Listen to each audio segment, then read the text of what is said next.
And so people have been asking me, but he used to have sex with me, but now he doesn't have sex with me, but he never had sex with me. And people are totally confused about the cerebral narcissist. Let's start by saying that the somatic narcissist compared to the cerebral narcissist is totally normal. Because the somatic narcissist loves everything you love. Now, somatic narcissist loves access to human bodies, what you call sex. For him, it's masturbation, but doesn't matter. He likes this. He desires you. He finds you irresistible because he needs your bodies. He's a body snatcher, the somatic narcissist. But at least he wants your body. He usually likes to have a good time. He's a social drinker. He's gregarious. So the somatic narcissist is much more human than the cerebral narcissist. Much more human. He's vampiric. He's exploitative. He's autoerotic. A bit of a latent homosexual. I mean, he has his quirks.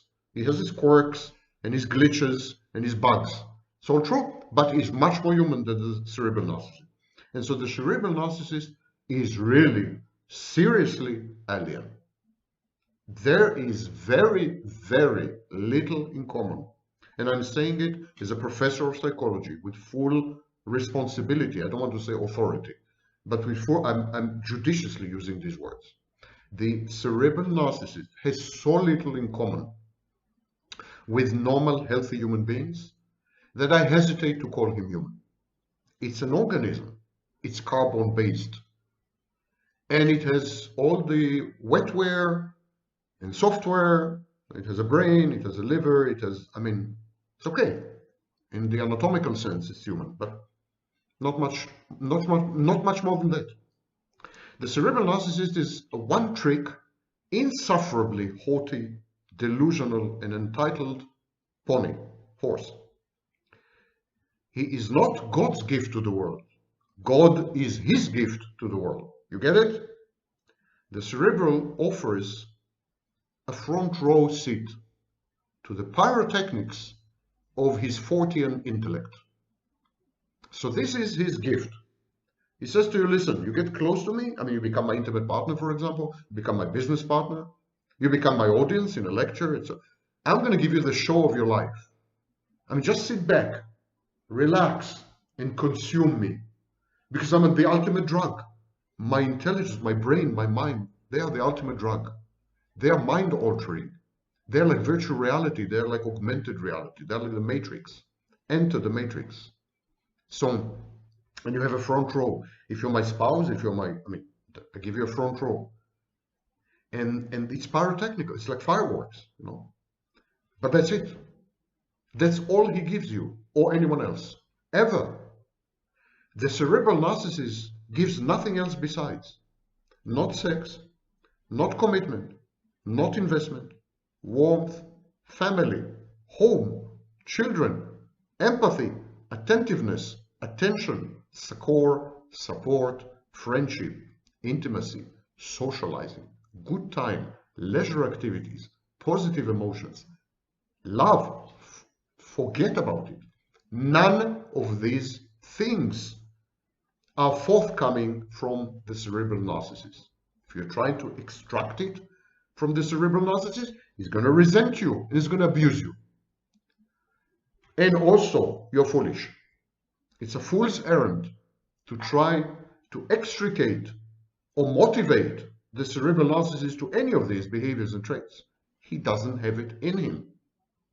His mind has been molded at such an early stage of his life, molded and deformed to an extent that is utterly irreversible and irrevocable.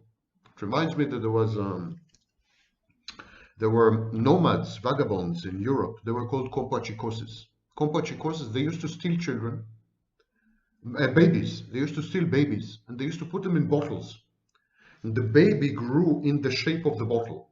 As the baby grew up, you know, became older, the bottle broke the bones of the baby. And then they would break the bottle and they would have a baby bottle or a bottle baby. Baby in the shape of the bottle. This is the cerebral narcissist. He's invariably abusive and contemptuous of everyone, and sometimes sadistically so, precisely because he thinks the only thing that matters are intelligence, intellect, analytical capacity. He honestly and firmly believes that it is an extreme privilege for you just to witness and admire his intelligence in action. He's mortified, utterly mortified, and that's narcissistic mortification. It's just far more common among cerebrals. He is mortified when you, his intimate partner, cheat on him. Cheat on him with other men who are considerably less endowed than him intellectually. Like, he is the apex. He is the epitome. He's the top. How could you have settled for someone, the man you had cheated with, who is less than him, less intelligent than him, less sharp, less analytical, less prescient, less omniscient? How could you? How could you go for someone who is so vastly, manifestly inferior to him intellectually? He's shocked. He can't digest it. He can't understand it, because in his world, the absolute only thing that matters is the intellect, intelligence, analysis. So when people shun the cerebral narcissist, when they label him a failure and a loser, he doesn't know how to cope with this. He's a self-imputed genius. How can they think this? So they're idiots. If they had reached these conclusions, they are so profoundly stupid. This just proves it. These conclusions serve to prove that they are retarded, because no one in his right mind would have missed the signals of his genius. And when he fails to get the job that he was angling for after a job interview, I mean, he's beside himself. Jesus, how am I going to survive in this world? Everyone is so stupid, so backward, so primitive. I mean, people have zero analytical skills. I can't survive here. I wish I were born on another planet, he says. I'm a Vulcan, a Vulcanian, Star Trek. The cerebral narcissist cannot grasp that for intelligence to be meaningful to other people, the intelligence must be embedded in emotions, in empathy.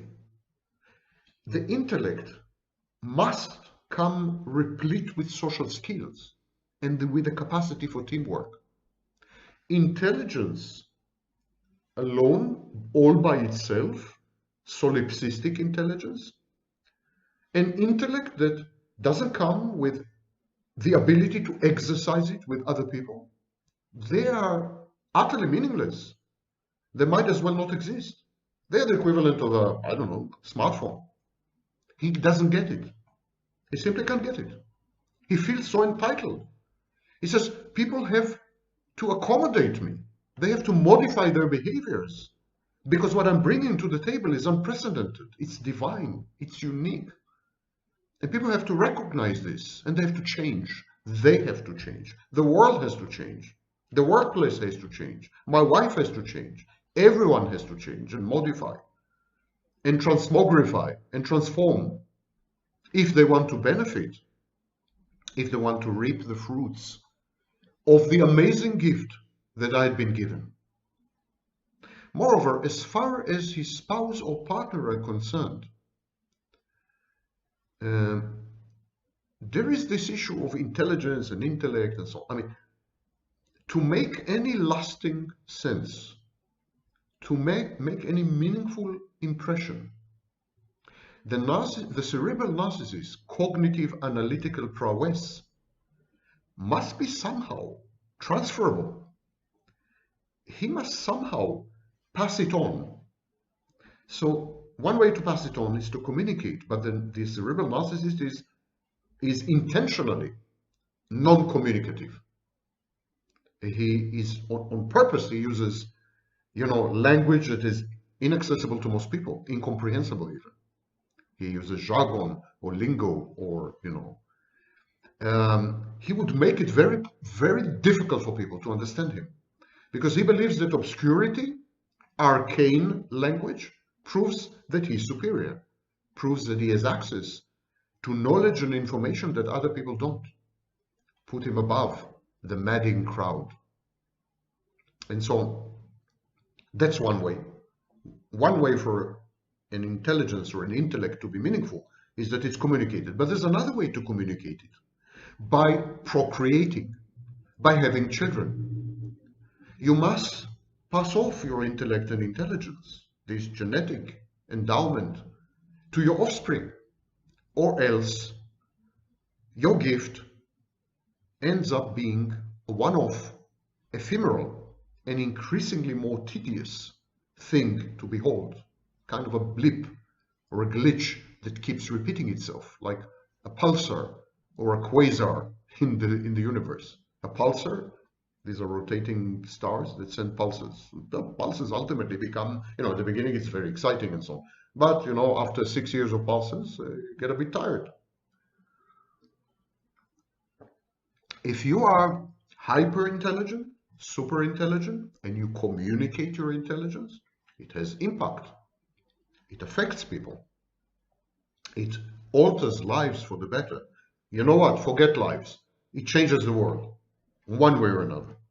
But if you refuse to communicate and refuse to have children, so that you can't pass it, you don't pass it verbally and you don't pass it genetically, then you're a freak.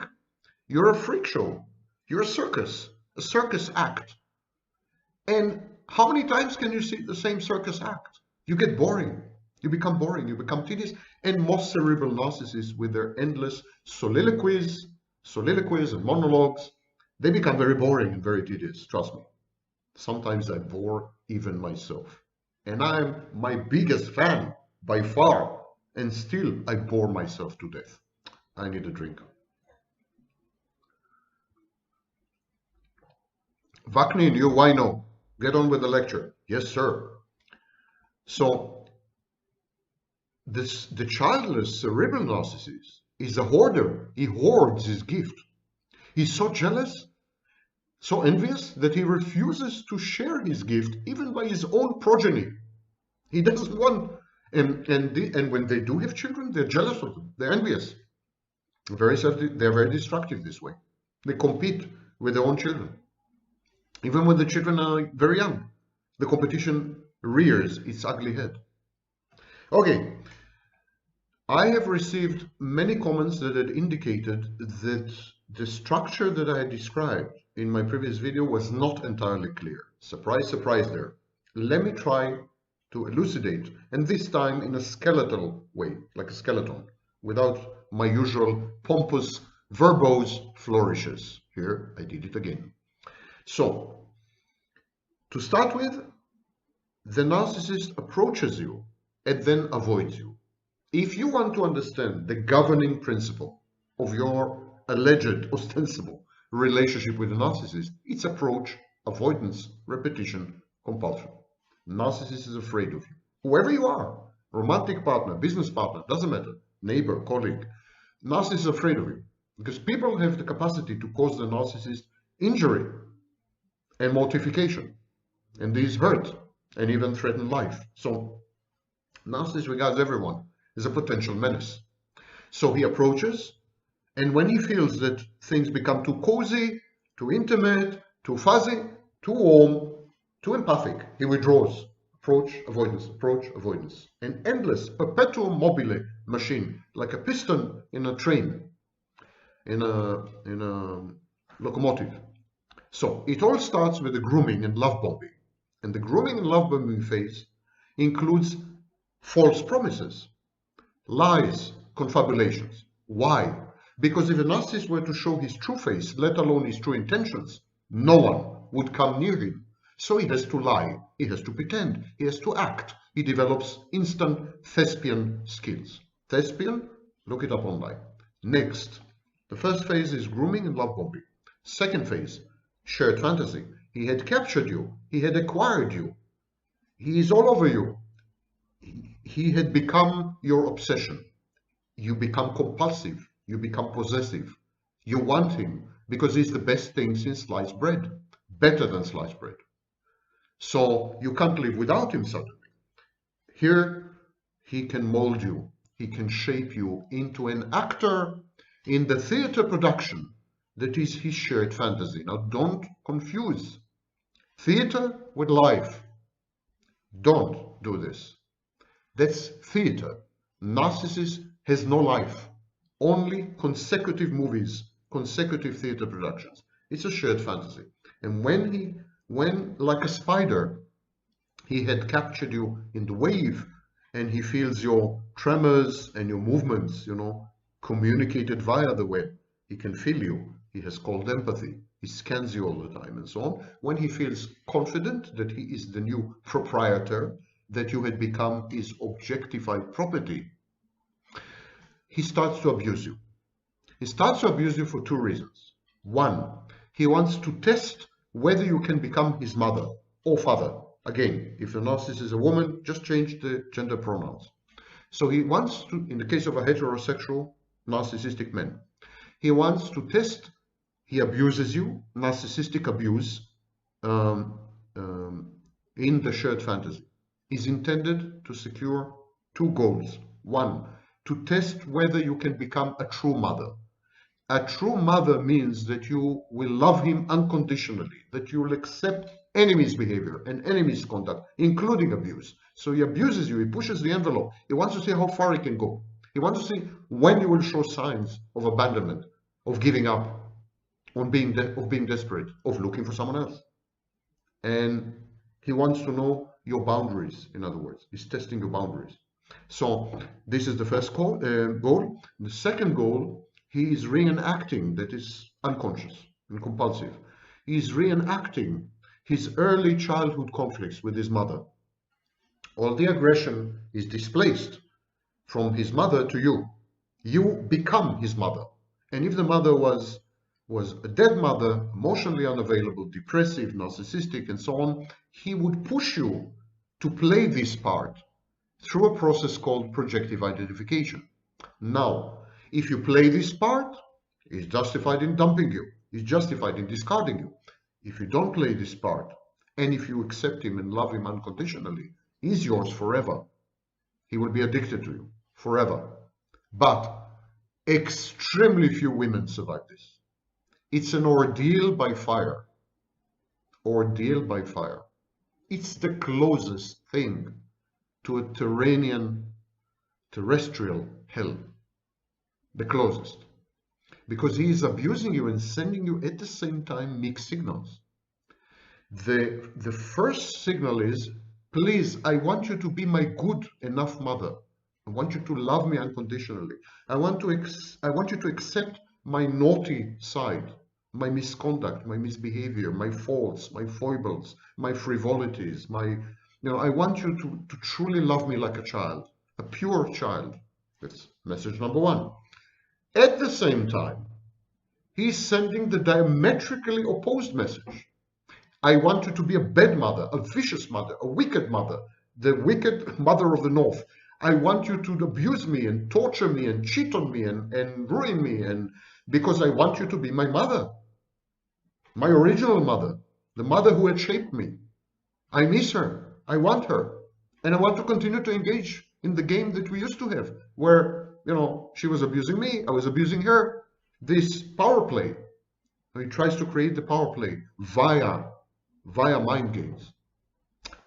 These messages can't be reconciled. It's a lose-lose situation. There's no winning here. Only a super-centered, extremely resilient, hyper-intelligent, mega-genius woman can somehow find the middle ground by sending her own contrary mixed signals, by modulating the narcissist mixed signals. I'll dedicate a whole video to this some other time. So, subjected to the narcissistic abuse in the shared fantasy, most women react in one of two ways. I would say 99% of women react in one of two ways.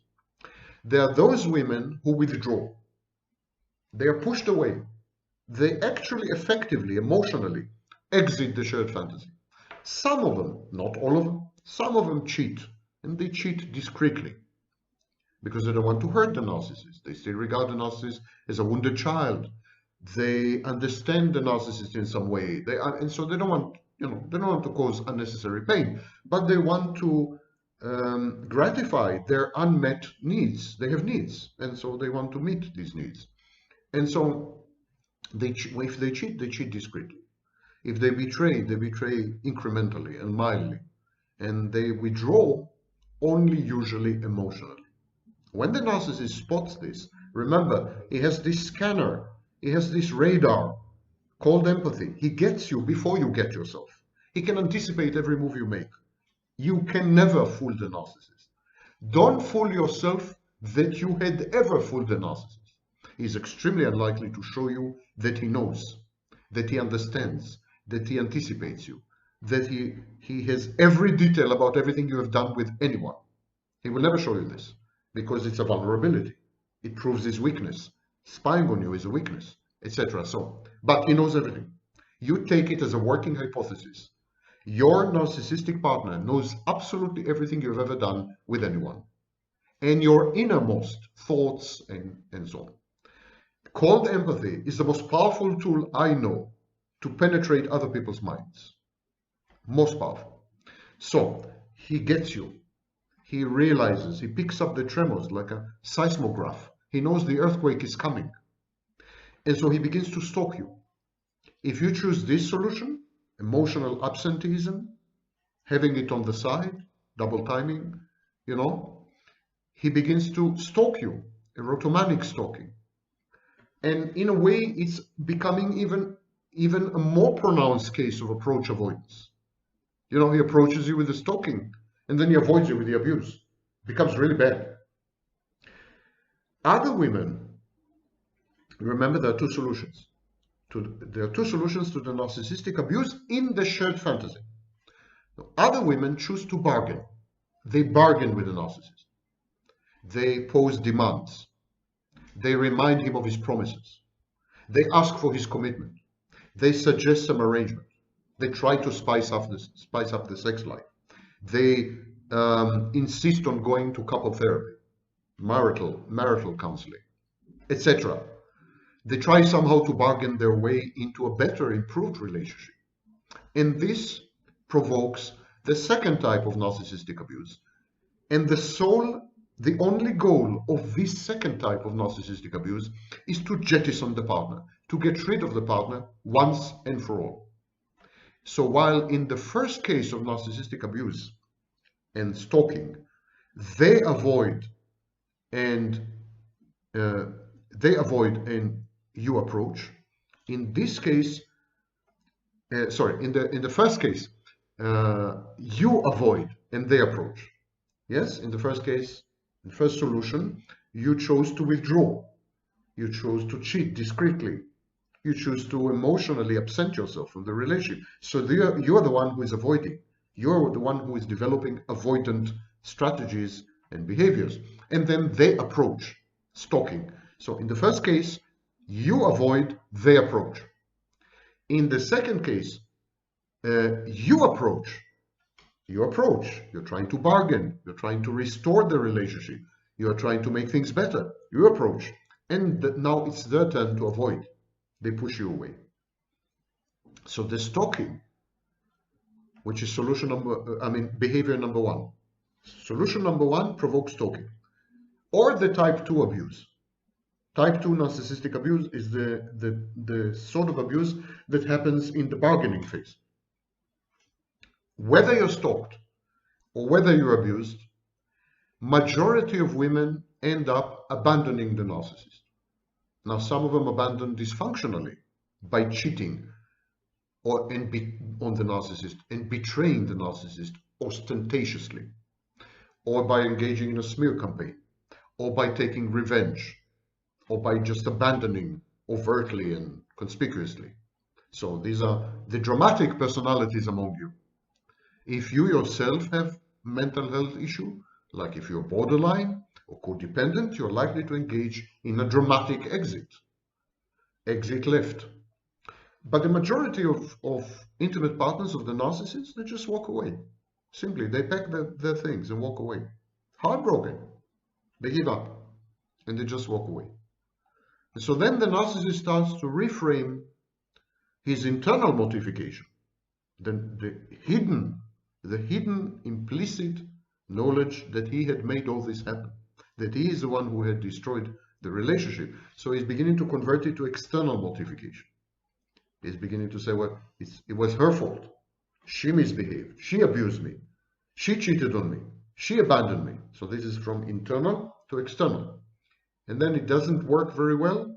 And there's a pendulum movement from internal to external, from external to internal. And the reason for this vacillation is that the shared fantasy is egosyntonic. The narcissist feels good in the shared fantasy. And when you exit the shared fantasy, he feels wronged. He feels that you had misbehaved. He feels that you had abused him. He feels like a victim. While the bargaining phase is ego dystonic, the narcissist doesn't feel comfortable with the bargaining phase. He hates it. He wants out. And so he feels that he's in control when he pushes you away.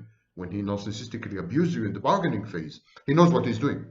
And he knows that in a way it's wrong to abuse people. So he has internal mortification.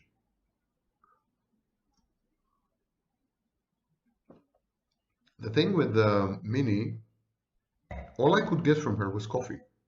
She didn't give me this buzz of intoxication and passion and desire. You know what I mean? I've been with her for too long. Okay, kiddos and kiddettes. The same cycle with the very same steps, with the very same dynamics apply in all the narcissist relationships.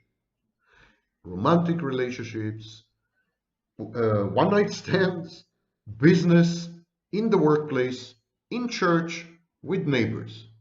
Take this model with all its steps, all its dynamics, all its behaviors and misbehaviors, avoidance, approach, all this, and you will see that it applies to the way the narcissist performs his job in the workplace, to his relationships with his colleagues and with his boss, of course, to a prolonged interaction with a specific neighbor, enmity between neighbors, to the way he functions in church, and to his relationship with his children. This is the universal schema, the universal framework, the template of all the narcissist relationships. Okay, that's been a heavy video, so I'll finish with 2 tidbits just to gratify you and edify you. We're all under curfew and we are all in quarantine.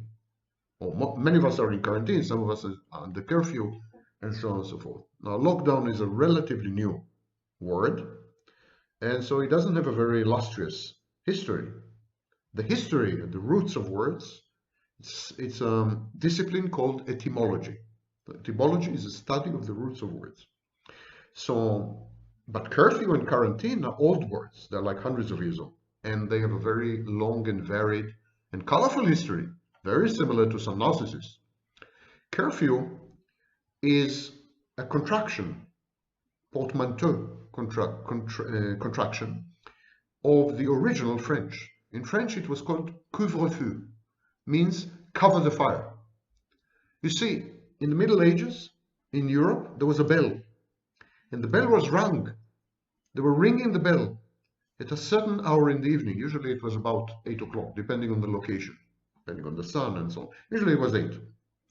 And when the bell was rung, everyone had to put up fires, domestic fires, outside fires, all fires had to be extinguished. And the reason was that if you didn't extinguish the fires, they tended to spread. So very small domestic fires sometimes destroyed a whole city, like the Great Fire of London, which started in a bakery, and of course in Chicago. So domestic fires were very, very dangerous. They burned down whole towns, whole cities, whole villages. So when the bell was rung, couvre-feu, cover the fire. Curfew, they borrowed the term to refer to a restriction on anything, not only on fire, on citizens' movements, but after dark. So until very, very recently, they were ringing the church bells when there was curfew. until very recently. No one, no, actually, no one really knew why. They just knew there's a curfew and we have to ring the bells, but no one remembered why. What was the original purpose? I refer you to the poem Gray's Elegy, written in a country churchyard. And it says the sentence there: "The curfew tolls the knell of parting day." It's an echo of this thing. Now, quarantine. Quarantine has to do with narcissism, believe it or not. Originally, the word quarantine meant a period of 40 days in which a widow had the right to remain in her dead husband's house. We find the first mention of this type of quarantine in the early 16th century. And so quarantine had to do with the relationships between men and women. When the narcissist dies, his widow can remain in his house for 40 days. Another use of quarantine, it was pronounced quarantine. Another use was the desert, in which Christ fasted for 40 days. So the desert itself was called quarantine. And it was borrowed from the Latin word quadraginta, 40. Okay, the quarantine, the way we use it today, is an earlier word. It's actually started, I read online things which are completely wrong. They attribute the word to Italy. Didn't start in Italy. It started in Croatia, in a city known today as Dubrovnik, an amazing place, by the way. It's like medieval life come alive. It's a fort and a port put together. It's a stunning place. Once the pandemic is over, promise yourselves to go and see Dubrovnik. You've never seen something like this. It's on the sea. It's like someone took a fairy castle and put it on the sea. Anyhow, it wasn't called Dubrovnik at the time. It was called Ragusa. And they passed a law. And the original law was not 40 days. It was actually 30 days. And it was not called quarantine. It was called Trentino. And it was like every ship arriving from any part of the world where there was a disease of some kind, that ship had to be isolated. The sailors had to be isolated, and the goods, by the way, had to be isolated for 30 days. So no one from Ragusa, Dubrovnik of today, was allowed to visit the ships during the Trentino. And if someone broke the law, they joined the ship crew. They had to remain on the ship for the mandatory 30 days. And so for close to 100 years, 80 years, 100 years, many cities in Europe, port cities with harbors, they adopted this Trentino. So Marseille had a Trentino, Pisa had Trentino, and many other cities. So something happened after 80 years. No one is quite sure what. Something happened after 80 years, and they extended the period from 30 days to 40 days, and they renamed the Trentino and called it Carantino, which is the root of the word quarantine that we use today. A little entertainment after a very heavy and difficult video. So I need a drink. Vaknin, why no? Let the people go. Let my people go. Okay, got it. Okay, this was it for today. We discussed the cerebral narcissist. There will be a video, I'm threatening you, there will be a video dedicated to the somatic narcissist. Now that will be real fun. This is what goes on the mind of the somatic narcissist. And the way he deceives you is amazing. He's a con artist, while the cerebral is an alien, a form of artificial intelligence. The somatic is simply a con artist, but a delightful con artist. Many women say, maybe it's somatic, maybe it's a narcissist, but it was worth it. So we'll talk about it, I promise. This is the good thing about living and teaching in parts of Eastern Europe that adhere to Orthodox and Pravoslav Christianity. They celebrate Christmas on the 7th of January. And so I, a Jew of all things, get to celebrate two Christmases. One, the Catholic and the Protestant, and one, the Orthodox or the Pravoslav. Happy me. Today we are going to discuss another type of fantasy, and that is the narcissist shared fantasy. So I felt, judging by your questions and queries and doubts and misunderstandings and so on and so forth, in short, judging by your feedback, I think I should clarify a few points about the shared fantasy. Many of you have asked, why does shared fantasy lead to sexlessness? That has to do with Freud's Madonna-whore complex. The narcissist is unable to have sex or to maintain a long-term sexual relationship or liaison with women who he deems to be Madonnas, women who are like his mother, women who he parentifies, renders them mothers or mother figures or maternal figures. Obviously, that creates in him a dissonance, because to sleep with mother is to commit incest, a no taboo, even among narcissists. So the Madonna-whore complex is an excellent explanation of the inner dynamics of the shared fantasy with an intimate partner, or so-called significant other. In the case of the narcissist, the insignificant other. The narcissist simply divides all potential mates into sluttish, promiscuous, whorish, and Madonna, mother-like, nurturing service providers. And he doesn't have sex with the latter. Ultimately, most narcissists settle for the sexless, celibate solution, because mothering and services are much more important to them than having sex. The narcissist does not have a sex drive, not the somatic and not the cerebral. Narcissists use sex to control. They use sex to torture and torment if they have a sadistic streak. They use sex to capture and captivate during the grooming and love bombing phases, but they don't have an autonomous, independent, adult, mature, and reciprocal or reciprocating sex drive. They are children, remember. But it's important to understand that the narcissist shared fantasy is a general way, a general modus, a general method of relating to the world, not only in intimate, romantic settings, not only in a couple or a dyad, not only with a mate via the mate selection process, but shared fantasy is the way the narcissist collaborates with other people.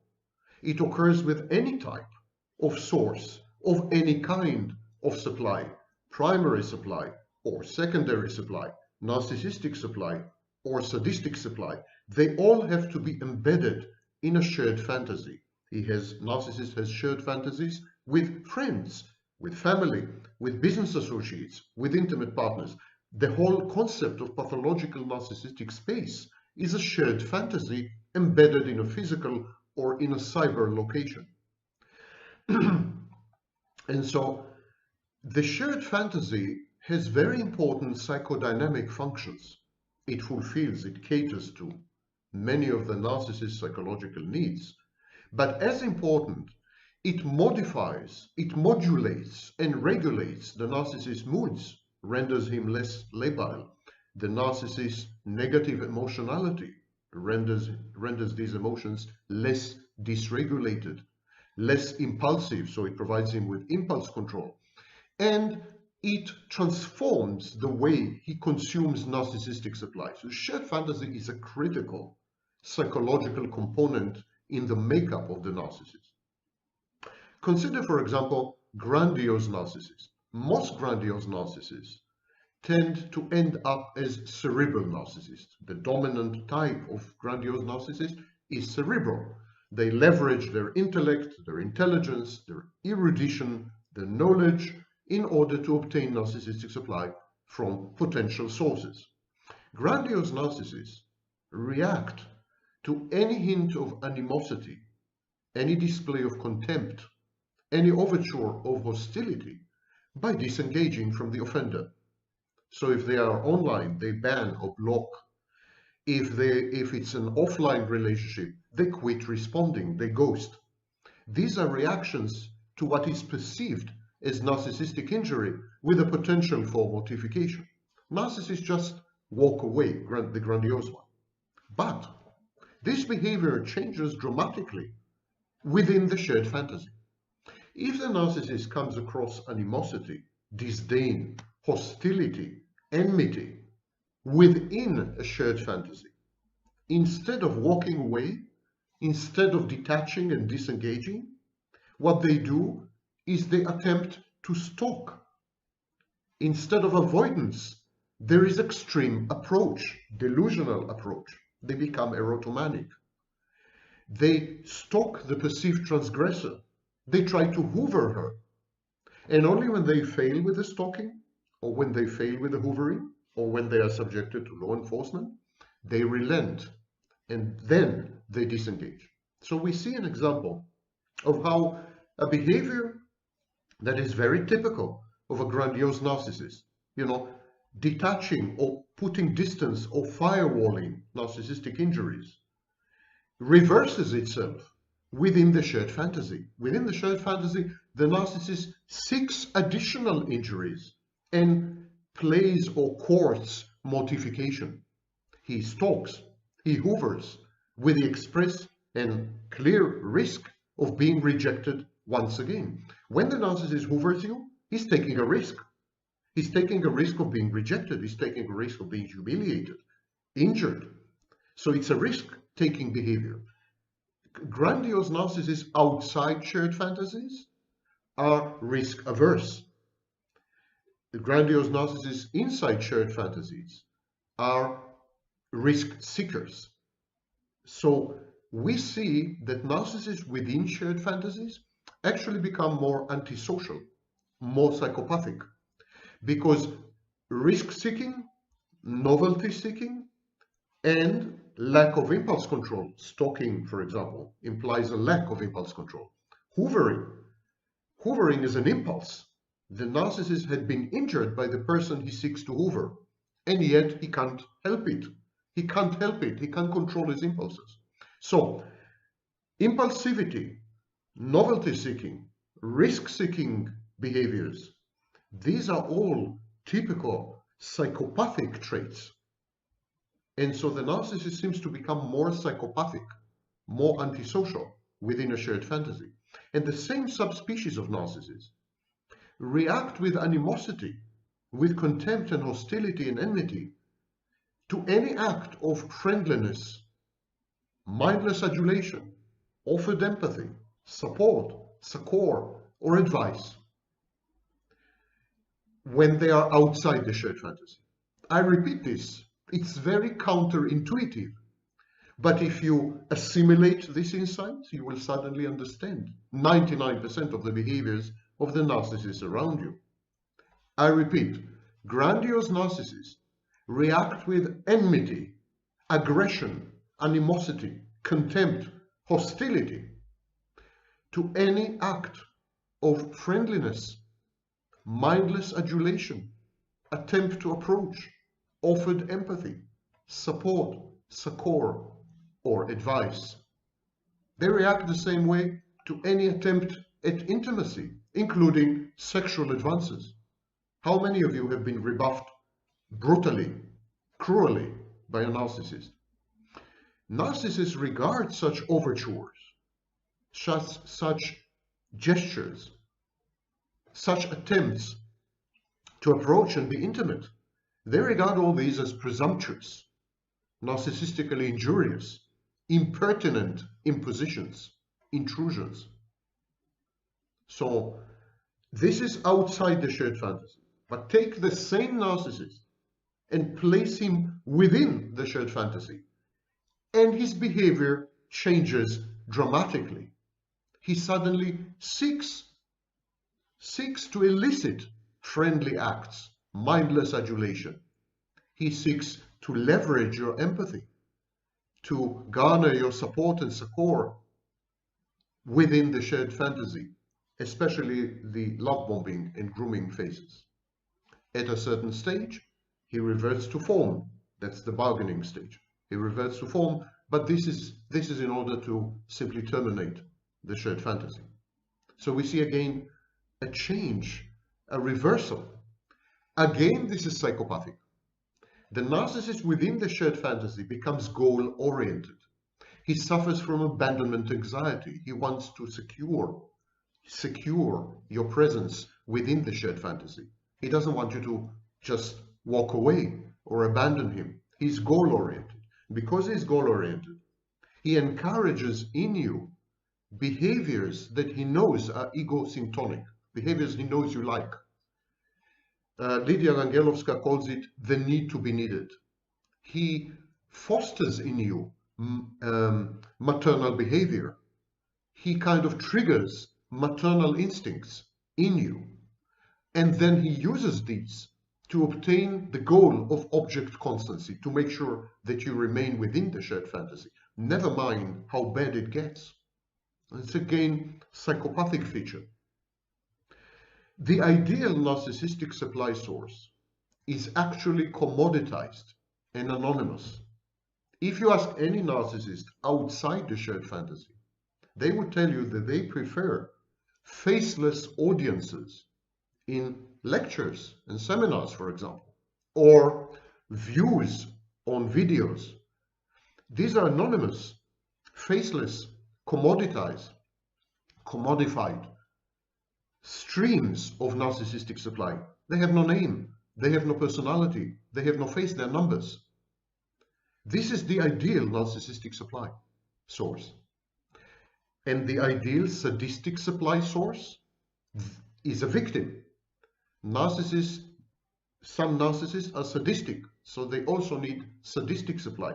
But sadistic supply is the opposite of narcissistic supply.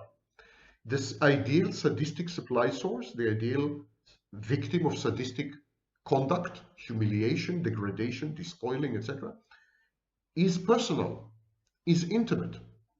So most narcissists need two types of narcissistic supply: anonymous, faceless, number game, commodified or commoditized stream, flux and flow of supply, like a river, where each water molecule has no identity, on the one hand, and a highly identifiable, specific individual or individuals, victims, which they can then taunt and torment and humiliate and berate and degrade and demean and debase and torture and destroy, etc., etc. And they need both. And they need both at all times. This also changes within the shared fantasy. What I've said until now is outside the shared fantasy. This also changes within the shared fantasy. Because within the shared fantasy, in both cases, narcissistic supply and sadistic supply, the narcissist needs a specific collaborator, a specific individual, a specific mother figure, specific you. So again, we see that the shared fantasy transforms the typical classical behavior of a grandiose, overt narcissist. When the overt or classical narcissist is outside the shared fantasy, he prefers anonymous sources of narcissistic supply and individual sources of sadistic supply. When he is inside the shared fantasy, he prefers identifiable, specific, individual, intimate partners, mates, which are the sources of both narcissistic supply and sadistic supply. He can extract narcissistic supply from his insignificant others and then let them know how insignificant they are as a form of inflicting pain or sadism. Now, to be clear, very few narcissists are sadists, in the sense that very few narcissists subject other people to sadistic behavior, hurt other people, cause pain in other people, and enjoy the very act of inflicting pain. That's classical sadism. But narcissists hurt other people, either because they are goal-oriented. In this case, within the shared fantasy, the goal is to secure your presence your object constancy, or because it's a byproduct, an inevitable byproduct of their need to extract narcissistic supply. And so sadism is a feature of narcissism, but not in the classical psychological sense. Very few narcissists are actually sadists, derive pleasure from the sadistic act. Now, people ask me about collapsed narcissists. They understood the concept of collapsed cerebral narcissist. Collapsed cerebral narcissist is someone whose intellect or intelligence or knowledge or erudition, intellectual pyrotechnics, are insufficient to induce awe or admiration or adulation. He is not that intelligent. He is not that much of an intellectual. He fails to attain a guru status, even among a limited set of people around him. So the collapsed cerebral narcissist is an understandable proposition. It's someone who tries very much to sound like a guru or like a genius and doesn't have what it takes. So he keeps failing at eliciting supply when he presents this false self, when he presents this facade of the Wunderkind, the genius child. But what about the collapsed somatic narcissist? What on earth does that mean? What is a collapsed somatic narcissist? The collapsed somatic narcissist is incapable, for some reason, of leveraging his good looks, his sculpted musculature, his sexual prowess to obtain narcissistic supply. If he is endowed with intelligence, such a collapsed somatic narcissist tries desperately to become cerebral. He switches to the cerebral mode. Remember, there's no type-constancy. All cerebrals have somatic periods, and all somatic narcissists try to be cerebral or present themselves as geniuses. So there's no type-constancy, but there's a dominant type. When the dominant type is somatic, and the somatic for some reason fails to obtain supply using his body, his looks, his muscles, his I don't know what, then he tries to become cerebral if he has even a modicum of intelligence. But if he is seriously dumb and doesn't have what it takes to obtain supply via his intellect, he becomes covert. So collapsed somatic narcissists are a reservoir of potential covert narcissists. And many, many covert narcissists are actually somatic, not cerebral. The etiology, the reason, the psychological reason for such a failure in trying to be a somatic narcissist, is very complex.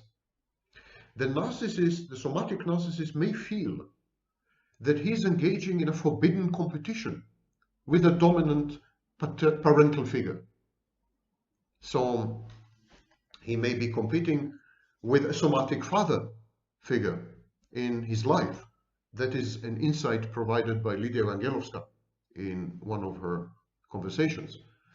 When a somatic narcissist constantly competes with an overshadowing, dominant paternal figure, father, who used to be or is a somatic narcissist, and sometimes competes directly with his son for the favors of women, this creates a forbidden competition. It's a taboo competition. You should never overwhelm your father. You should never win, because if you win, you're going to lose your father.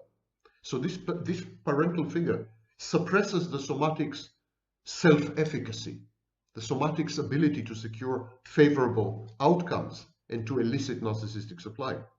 Or the somatic narcissist as a child, in childhood, may have been rewarded for intellectual accomplishments. Whenever he came back with good marks from school, or when he started to read, or whenever he said something clever, he was rewarded. But whenever he displayed his body, whenever he tried to talk about sex, whenever he asked questions about sexuality or the other sex or whatever, his sex was decried as dirty. Gradually, such a child learns that the body is filthy, that sex is dirty, and that should both be avoided. And so even if the narcissist's initial, rudimentary, primitive, basic tendency is to become somatic, This constant messaging converts him gradually into cerebral, but this creates a dissonance. By constitution, this kind of narcissist is better equipped and much prefers to be somatic. And yet the messaging in early childhood was the intellect is a pure, elevated, morally upright, correct thing, beautiful thing. You should aspire to be an intellectual. Sex, body functions, body excretions, they are all filthy, dirty, animalistic, bestial, primitive. So this creates in him a dissonance and again impairs and reduces his ability to leverage his body to obtain supply. In most cases though, the failure of the somatic narcissist to use his body to obtain supply is because of gender differentiation, or to be more precise, a lack of gender differentiation.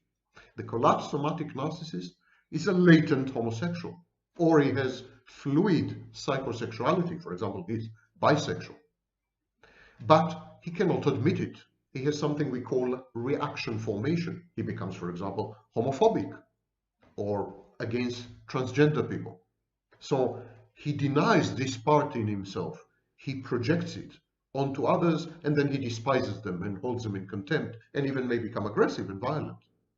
So, and then this creates enormous internal dissonance, tension, conflict between the suppressed sexuality, which is the real sexuality of that specific narcissist, and the overt sexual behavior and the overt sexual traits and preferences which are geared towards obtaining narcissistic supply. To put it in layman's terms, the collapsed somatic narcissist tries to act as a ladies' man, a womanizer, the irresistible paramour, a Casanova, a modern-day Casanova or Don Juan. But in reality, he is a latent homosexual or bisexual or even transgender. And this creates in him enormous conflict, dissonance, and tension, and of course reduces his ability to secure the supply. And so one possible outcome of this huge conflict is celibacy or sexlessness within a relationship. Another solution is exactly opposite: promiscuity, usually coupled with substance abuse. So we see these somatic narcissists, when they get married, when they have a girlfriend, when they have a regular lover, they suddenly become sexless. The transition is mind-blowing and mind-shattering.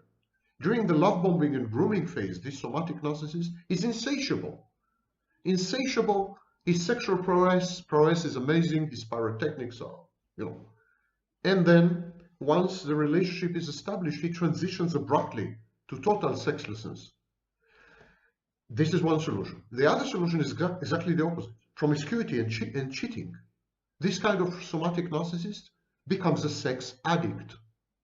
And in order to disinhibit himself and to resolve cognitive and axiological dissonances, he drinks or he does drugs.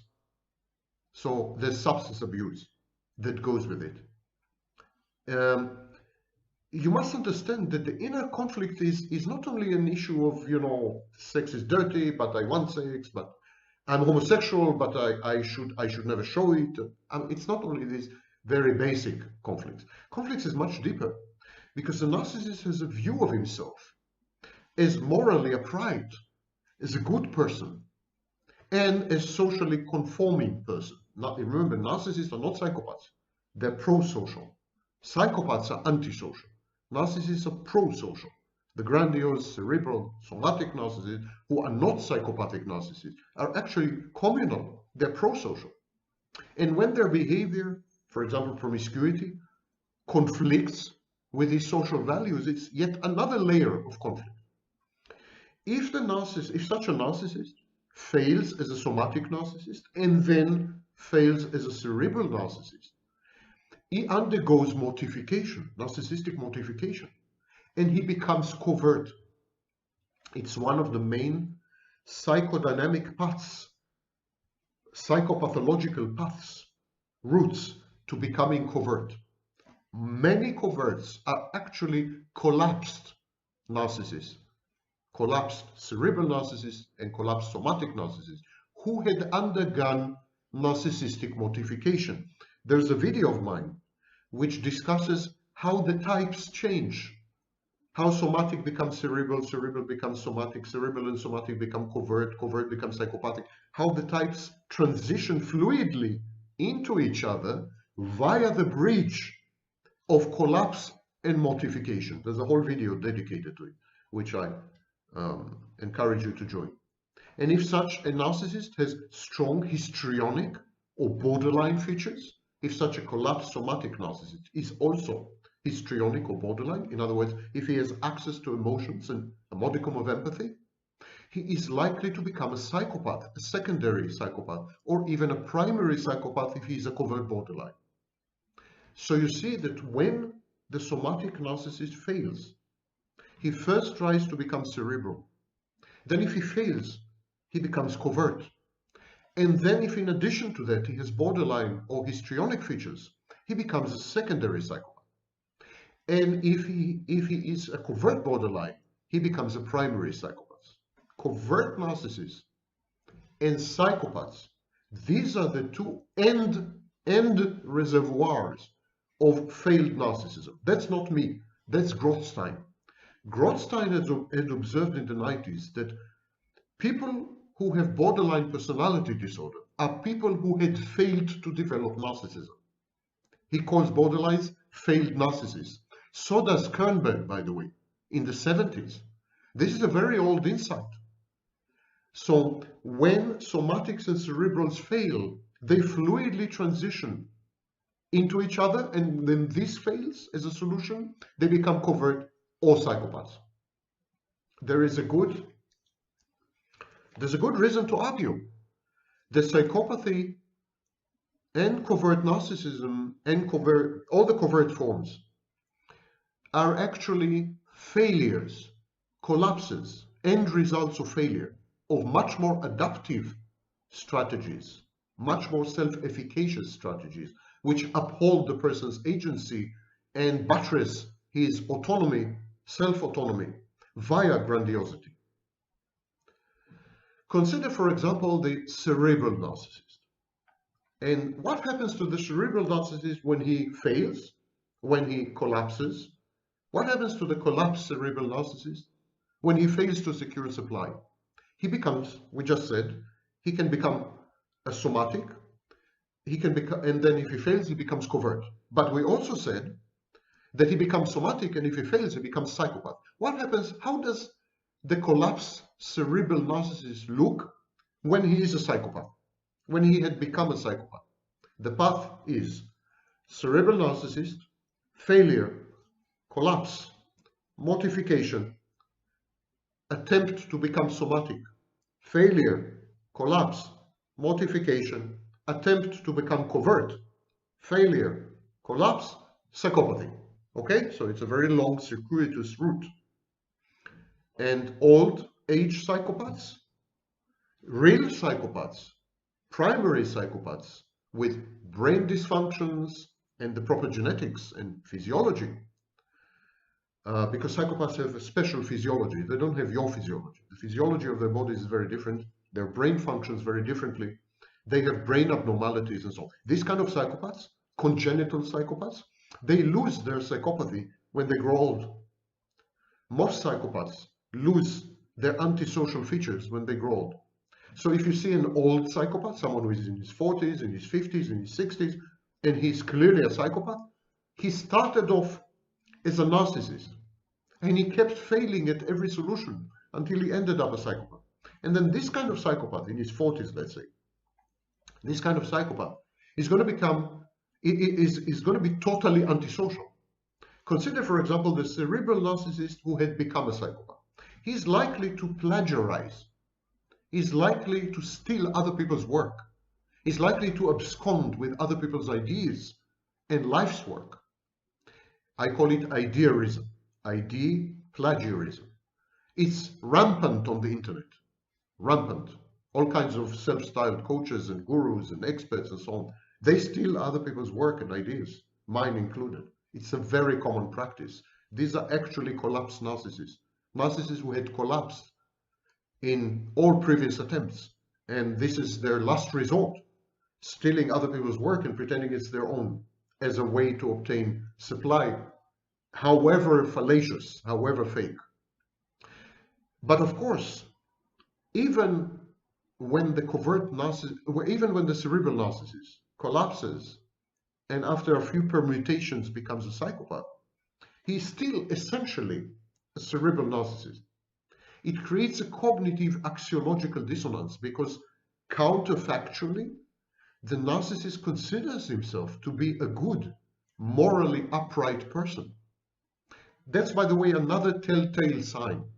When you talk to a real psychopath, a congenital psychopath, a Harvey Cleckley psychopath, they're likely to admit that they are no good, that they are broken, damaged goods, evil, wicked, vicious. They're likely to admit it freely. When you talk to a psychopath who used to be a narcissist, used to be a collapsed narcissist, and then gradually became more and more psychopathic, more and more antisocial, when you talk to such a person, he says, no, I'm a good person. I'm a morally upright person. I have my values and my rules of conduct. I help people. I'm charitable. I'm altruistic, etc. That's a telltale sign between the two etiologies of psychopathy. So the narcissist who had become a psychopath via collapse and via mortification, the narcissist who now engages in antisocial behavior like plagiarizing, idealizing, stealing from people, this kind of narcissist believes himself to be good, a good person, and it creates a dissonance, cognitive dissonance and axiological dissonance. Axiological dissonance is a clash between values. An intelligent narcissist resolves this dissonance by confabulating and reframing. He convinces himself that the stolen goods, stolen ideas were his to start with. He came up with these ideas independently and long before anybody else did. The goods that he had stolen, other people's life's work, plagiarism, it's his by right, one way or another. He confabulates, he reframes, and this alternative history, alternative facts, makes him eligible for the fruits of labor that is not his. This kind of narcissist convinces himself that his manufactured lies are the only true reality, and that anyone who criticizes this fantasy, these lies, this confabulation, is envious of him. Envious people are out to deprive him, to disenfranchise him, to steal what is his, to abscond with his ideas. He forgets completely that he stole these material goods, ideas, life work from other people. He would deny vehemently that he had plagiarized. He would reverse the time arrow. He would say that, yeah, he came after, but still it was his idea. But all this can work only if you're intelligent. The psychopathic antisocial solution of the cerebral narcissist crucially depends on having minimum intelligence. Dumb narcissists, stupid narcissists, buffoon, clownish narcissists, they know deep inside that they are less than stellar intellectually, that they are not the brightest stars in any galaxy. And this ego-dystonic realization makes it impossible for them to recast their misbehavior, their misdeeds, as merely reclaiming what is theirs.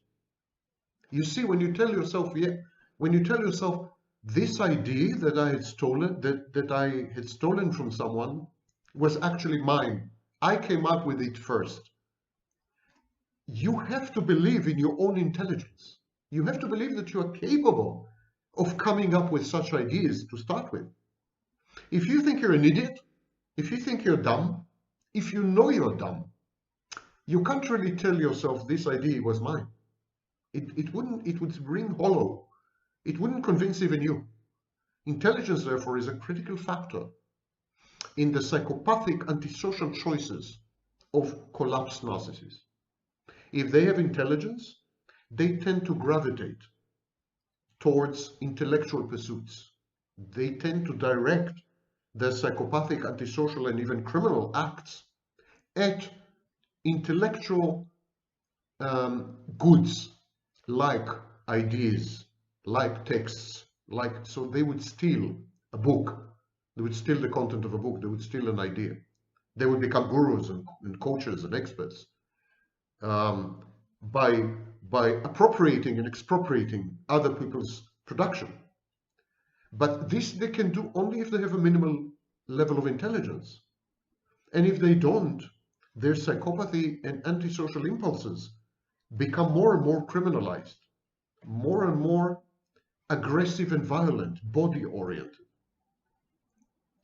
So this kind of narcissists who don't have the minimal intelligence to claim that what they had stolen or appropriated or expropriated or plagiarized or idealized is theirs, they resort to aggression. They resort to suppressing the truth. In the process, they deploy a host of primitive defense mechanisms, such as splitting, devaluing others, projection, magical thinking, and denial. They are inexorably transformed by their own antisocial acts into primary, dangerous, violent psychopaths. And this goes hand in hand with substance abuse. I want to read to you a segment from the amazing, life-transforming book, The Man Who Mistook His Wife for a Hat and Other Clinical Tales by Oliver Sacks. The book that had transformed me from a physicist and an economist and a philosopher into a psychologist. Here's a segment from the book about the connection between substance abuse and narcissistic psychopathic behaviors. To be ourselves, we must have ourselves. We must possess, if need be, repossess our life stories. We must recollect ourselves, recollect the inner drama, the narrative of ourselves. A man needs such a narrative, a continuous inner narrative, to maintain his identity, his self. The narrative need, perhaps, is the clue to Mr. Thompson's desperate tale-telling, his verbosity. Deprived of continuity, of a quiet, continuous inner narrative, Mr. Thompson is driven to a sort of narrational frenzy, hence his ceaseless tales, his confabulations, his mythomania. Unable to maintain a genuine narrative or continuity, unable to maintain a genuine inner world, Mr. Thompson is driven to the proliferation of pseudo-narratives in a pseudo-continuity, pseudo-worlds, peopled by pseudo-people, phantoms. Mr. Thompson has Korsakoff syndrome, the late stage, the last stage of extreme alcoholism. He is an alcoholic whose brain had been damaged. What is it like for Mr. Thompson? Superficially, he comes over as an ebullient comic. People say he is a riot, and there is much that is farcical in such a situation, which might form the basis of a comic novel. It is comic, but not just comic. It is terrible as well. For here is a man who in some sense is desperate, in a frenzy.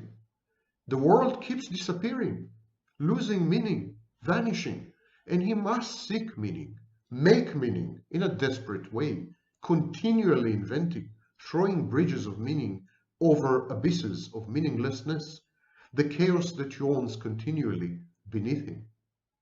But does Mr. Thompson himself know this? Does he feel this? After finding him a riot, a laugh, loads of fun, people are disquieted, even terrified, by something in him. He never stops, they say. He's like a man in a race, a man trying to catch something which always eludes him. And indeed, Mr. Thompson can never stop running, for the breaching memory in existence, in meaning, today we call it dissociation, is never healed, but has to be bridged, to be patched every second.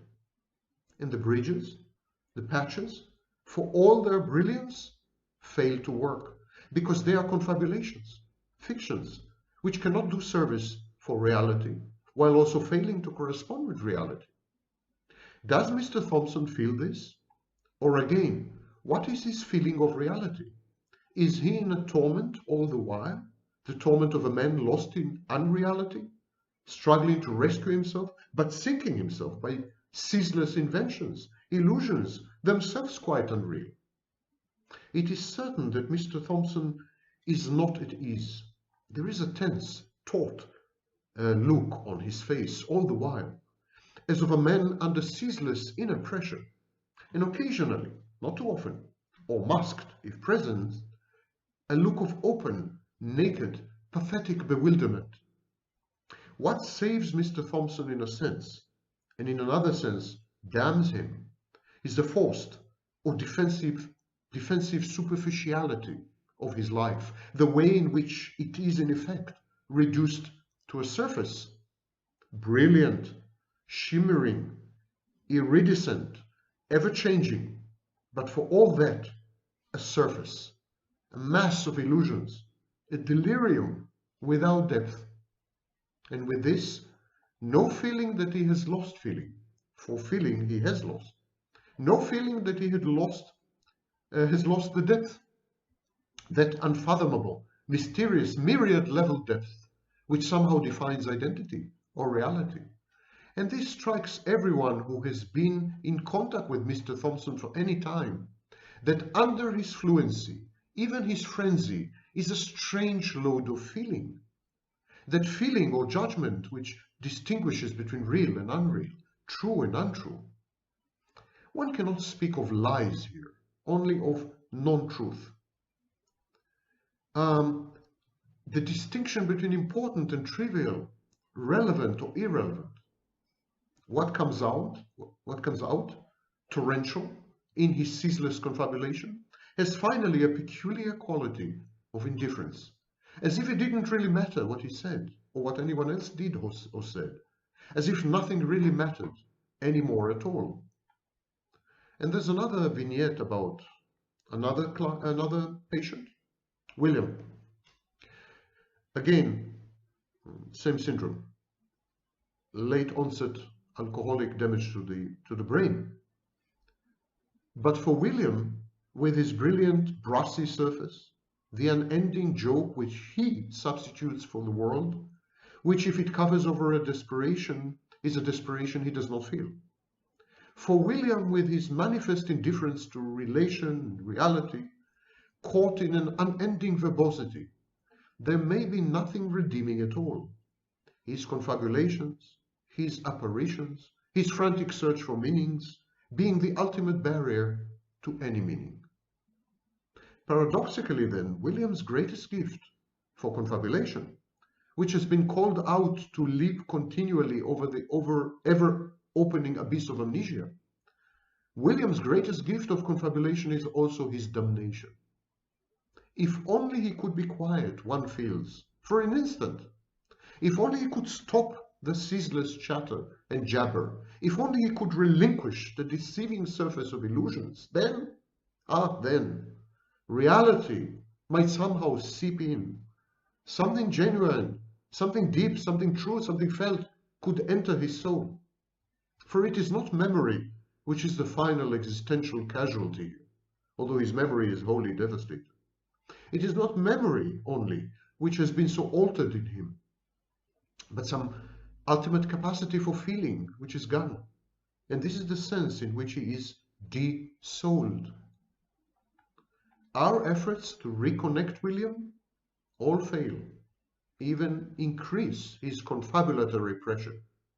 But when we abdicate our efforts and let him be, William sometimes wanders out into the quiet and undemanding garden which surrounds the home. And there, in its quietness, William recovers his own quiet. The presence of others, other people, excite and rattle him, force him into an endless frenzied social chatter, a veritable delirium of identity making and seeking. The presence of plants, of a quiet garden, the non-human order, making no social or human demands upon him. Allow this identity delirium to relax, to subside, and by their quiet, non-human self-sufficiency and completeness, allow William a rare quietness and self-sufficiency of his own, by offering beneath or beyond all merely human identities and relations, a deep, wordless communion with nature itself, and with this, the restored sense of being in the world, of being real. Thank you for listening.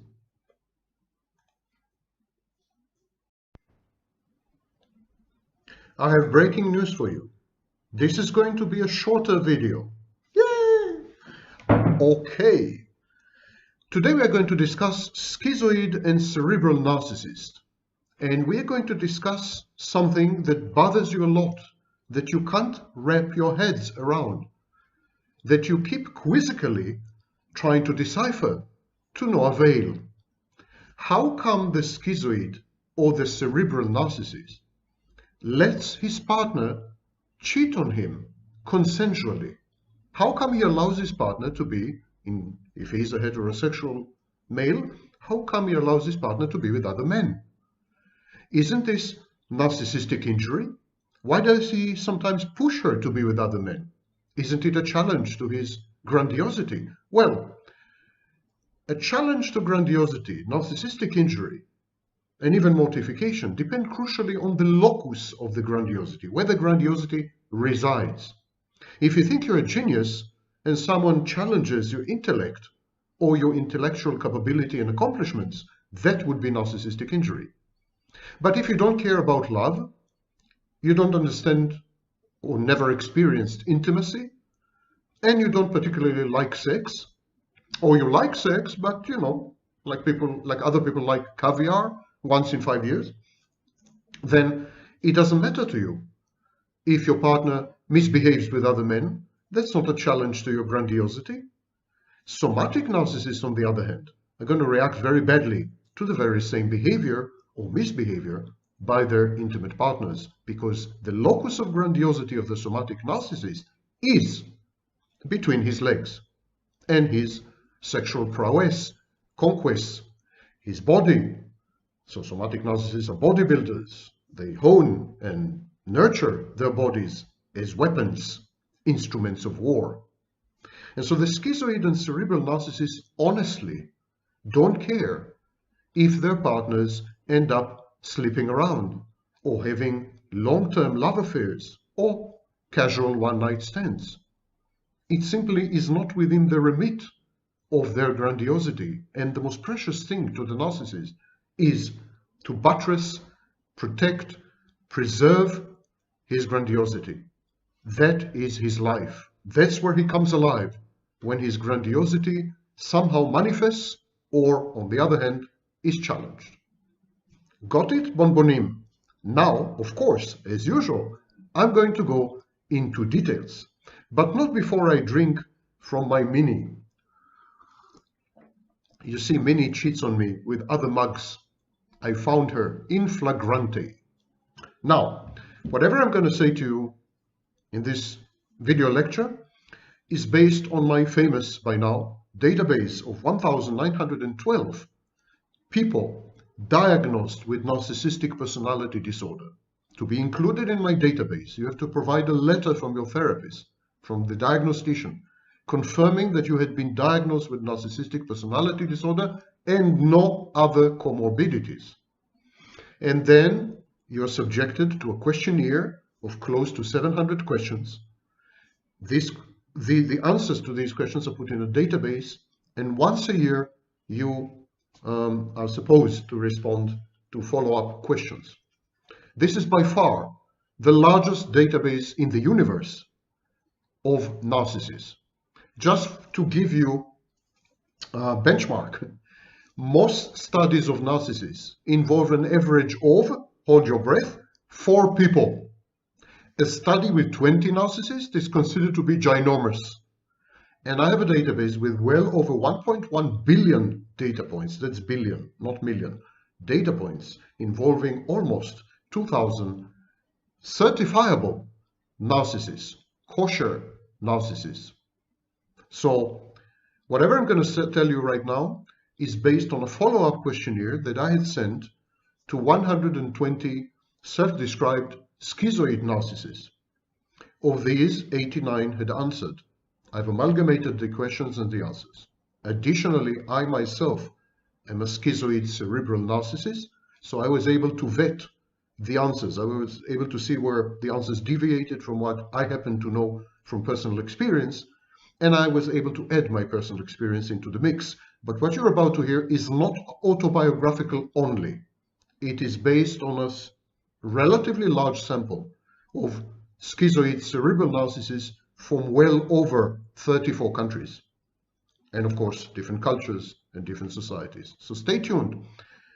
This is a trip in every sense of the word. This is entering the twilight zone. I mean, the reasons we give, the logic, the reasoning, I mean, it's inhuman, it's transhuman, I don't know what to call it anymore. You have never come across people like this. I mean, your initial response would be to say, well, they're psychos. It's not a question of being a psycho. There is rhyme and reason to all this.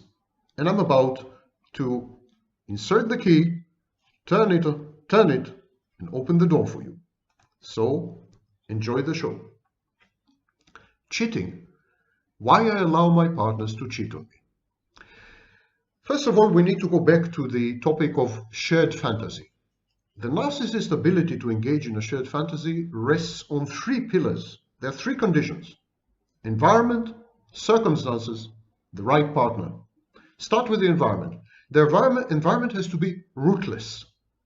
It has to be an environment where the narcissist is not attached. He's not bonded to the environment. An environment that is easy to discard. It has to be fantastic. It has to be dreamlike in order to uphold this grandiosity. The environment has to be timeless, an eternal present, so that actions do not bear consequences. When you don't have a future, nothing you do right now will have consequences because there's no future. So it's a license. It's a liberating license to misbehave or behave or do whatever you want to do because there's no tomorrow. Carpe diem. And finally, the environment has to be boundless. There should be no limit to what can be done and what can be accomplished. Circumstances. Circumstances ought to be right. When you have the right environment, the right circumstances, the right partner, you can put them together and create a shared fantasy. Now, shared fantasy, to remind you, is not my invention.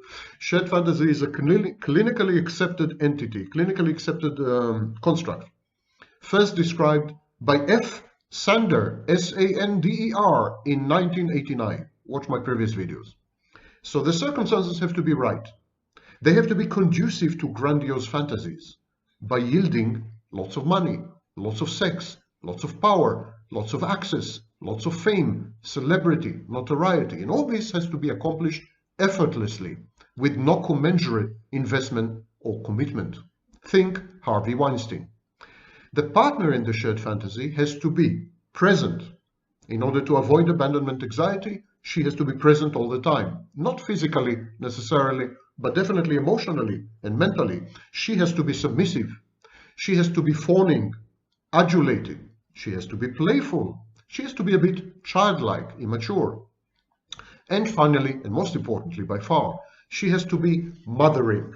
The narcissist parentifies the intimate partner within the shared fantasy. She has to be mothering. If it's business or friendship, the other party should be fathering. So it's a parental figure. The intimate partner should be mothering, should provide the narcissist with a good enough mother, which he didn't have in his childhood. She should not be a dead mother. And finally, she should be addicted to the narcissist, unable to break loose. So my experience, corroborated by well over 89 cases that had bothered to respond to the questionnaire, cases in my database, as well as the literature, because the literature is very clear on schizoid attachment style, on issues of infidelity, on intimate relationships, I refer you to literature by Fairbairn, Guntrip, Seinfeld, Winnicott, you name it. So everything I'm about to say is very, very well substantiated, although it's mind-boggling. It's absolutely mind-boggling. It defies belief. So, in all his relationships, the schizoid narcissist or the cerebral narcissist, and the vast majority of schizoid narcissists are actually cerebral narcissists. So in all the relationship, the schizoid cerebral, so from now on I'm going to say schizoid cerebral narcissist, okay? In all his relationship, the schizoid cerebral narcissist allows his intimate partners to be with others as sexual or even long-term romantic partners. Now, I'm going to use from here on, I'm going to use he for the narcissist and she for his intimate partner. But of course, there are numerous combinations. There are homosexual couples, lesbian couples. There's a situation where the woman, the feminine side, the female side is the narcissist, and the male side is actually the other party. So I'm going to use it for convenience sake, but it applies to all possible combinations. So in all his relationships, the schizoid cerebral narcissist allows his partners and sometimes encourages them to be with other men as sexual or even long-term romantic partners. He, on the other hand, is forbidden to have any contact whatsoever with women unless his partner is present, and she could terminate the meeting at any time. So his partner maintains full control over his access to other potential intimate partners. He gives up his sex life, his contact with women, even his social life. His partner is given a free hand. She can do anything she wants. She can screw around, she can sleep around, she can disappear for days, she can come back in the morning, she can do absolutely anything she wants. What kind of arrangement is this? It's a very lopsided, doormat arrangement. It's a total suspension of boundaries.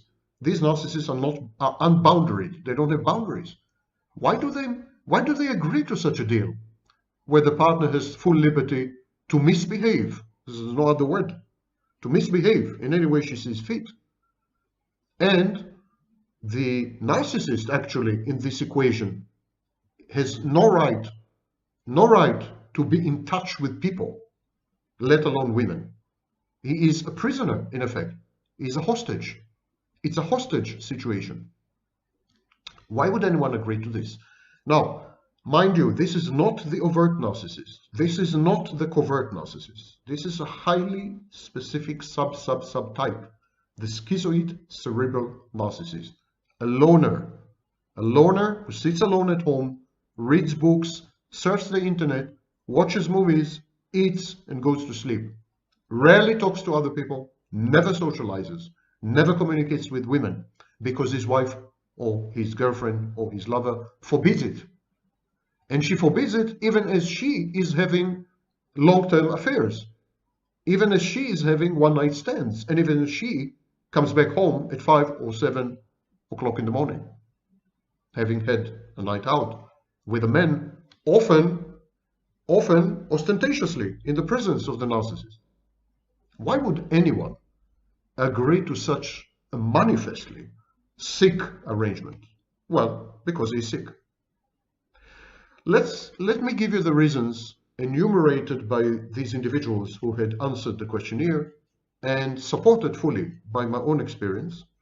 In all my relationships, all my women, I've had this arrangement with all my women, and all the women in my life, intimate partners in my life, had slept with other men and had affairs with other men and had misbehaved with other men in a variety of other ways. And I fully accepted it. And at the same time, I accepted restrictions and limitations and prohibitions on my own behavior. For example, I was not allowed to be in touch with women in any way, shape, or form unless my intimate partner was present and was able to terminate the interaction. So I'm one of these cases. Okay, here are the reasons that people gave and that I concur with and support from my personal experience. Number one, In order to persevere and survive within the narcissist's increasingly more sexless fantasy, the woman has to meet her sexual and emotional needs with men, real men. The narcissist is not a real man by any extension of the word, by any definition and by any interpretation of this word. The narcissist is not it. He's not a man. He is intermittently a child. He sometimes is a guru and sometimes he's a father figure, but he's never an adult man. So the woman finds herself trapped with a child, and most of the time with a child, and sometimes with a very harsh and disciplinarian father guru figure. And she needs a man. She wants a man. She craves what a man can give, physically and emotionally. So the schizoid cerebral narcissist realizes his deficiencies and allows his partner to outsource her needs, to go outside the marriage to gratify the needs that he cannot, never, ever provide: love, intimacy, sex, attention, companionship, acceptance, warmth, compassion, affection. Okay? Number 2, as long as there are no indications of imminent abandonment, the schizoid cerebral narcissist doesn't care if his intimate partner is with other men.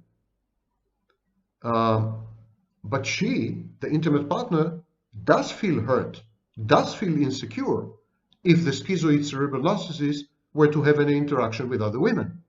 It's like the schizoid cerebral narcissist says, I don't care if she's with other men, but she cares if I'm with other women.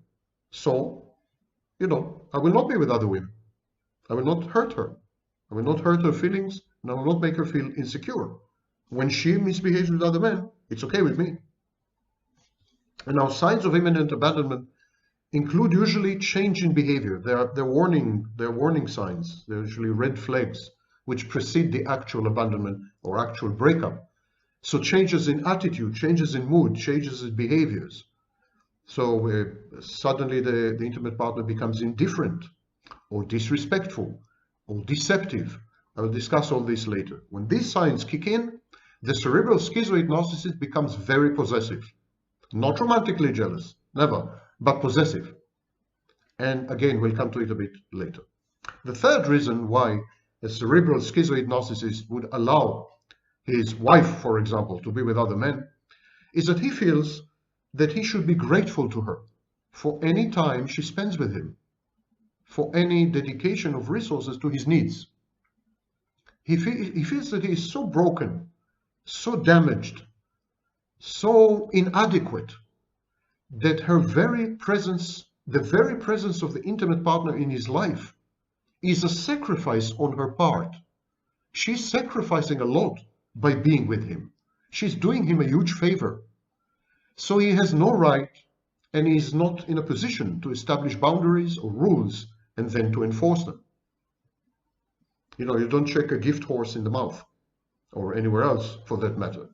Don't try it at home. Reason number 4. She's an adult, and the cerebral schizoid narcissist is not an adult. So she needs mature, conventional, reciprocated, and regular sex and intimacy. The schizoid cerebral narcissist does not need intimacy and sex of any kind. The intimate partners of the schizoid cerebral narcissist are actually single. They are what I call virtual singles. And they are ensconced, they are cocooned, they are trapped with a petulant child or with a stern father at home. And so dating others is the only outlet and the only escape for these women. Because what's the alternative? A child at home? A father? Having sex with a child or a father is incestuous. It's out of the question. These women are very sex averse. They can't even imagine touching the schizoid narcissist, let alone sleeping with him. They cut off the sex when the shared fantasy starts. They refuse to sleep with the schizoid cerebral narcissist because it's disgusting. He's disgusting. He's not a man in any sense. He's kind of an alien entity, if you wish, a reptile. The fifth reason is that the schizoid cerebral narcissist can have sex, initially at least, only within a shared fantasy. So if he were to have sex, if he were to seek intimacy, he would need to go out of the marriage, out of the relationship, and establish a new relationship. The intimate partner of the schizoid cerebral narcissist usually can compartmentalize. Compartmentalize means she can have sex with other men, she can have love affairs with other men, they could be even long and serious and intimate and deep, but she will never abandon the schizoid cerebral narcissist as a child, for example. She would always cater to his needs, she would always be there for him, out of pity, out of compassion, out of attachment, out of addiction, never mind for what reason.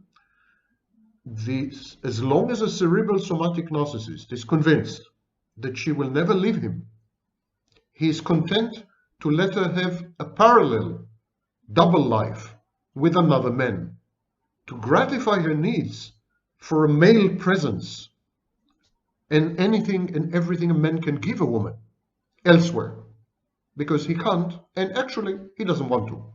Even if he could, he wouldn't want to. So if he were to decide to become normal, so to speak, and have sex and intimacy, he would need to have a new relationship. And she doesn't have to have a new relationship. Or if she does have a new relationship, she would still come back to cater to the needs of the schizoid cerebral narcissist.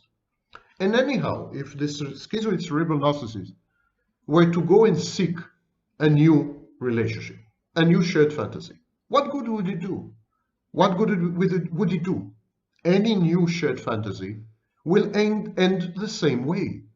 Any new shared fantasy will end the very same way the previous shared fantasies had ended, with sexlessness, with cheating, with acrimony. So why bother?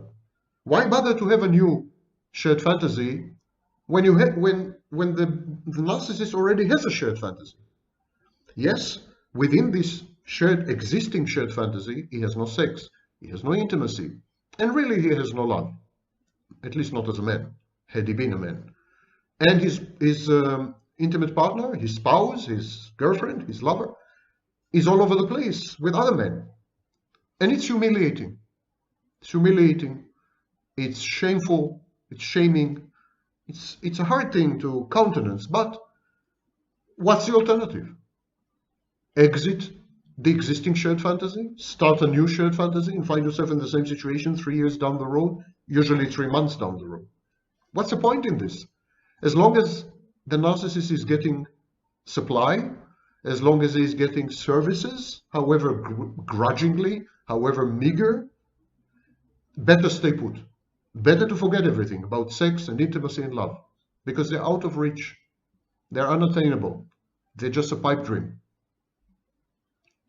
The next reason is that only mentally ill, broken, damaged, and traumatized women are likely to be attracted to the schizoid cerebral narcissist. Only these kind of women are likely to enter a new shared fantasy. And such women pose serious risks. They are dysregulated, they're labile, they're impulsive, they're reckless. There's a risk of exposure, there's a risk of blackmail, there's a risk of suicide, there's a risk of criminal liability. Who needs this? Who needs all this? At least the existing shared fantasy is safe. It's secure, it's firewalled. The world out there is threatening and menacing, which is one of the main reasons schizoid are loners and stay at home. They're afraid of the world. They're afraid of the pain and hurt the world can inflict upon them. The typical schizoid cerebral narcissist sublimates his autoerotic, sadistic, kinky sex drive. Let me explain. Sublimation is a word coined by Freud to describe the conversion of an urge or a drive into socially acceptable forms.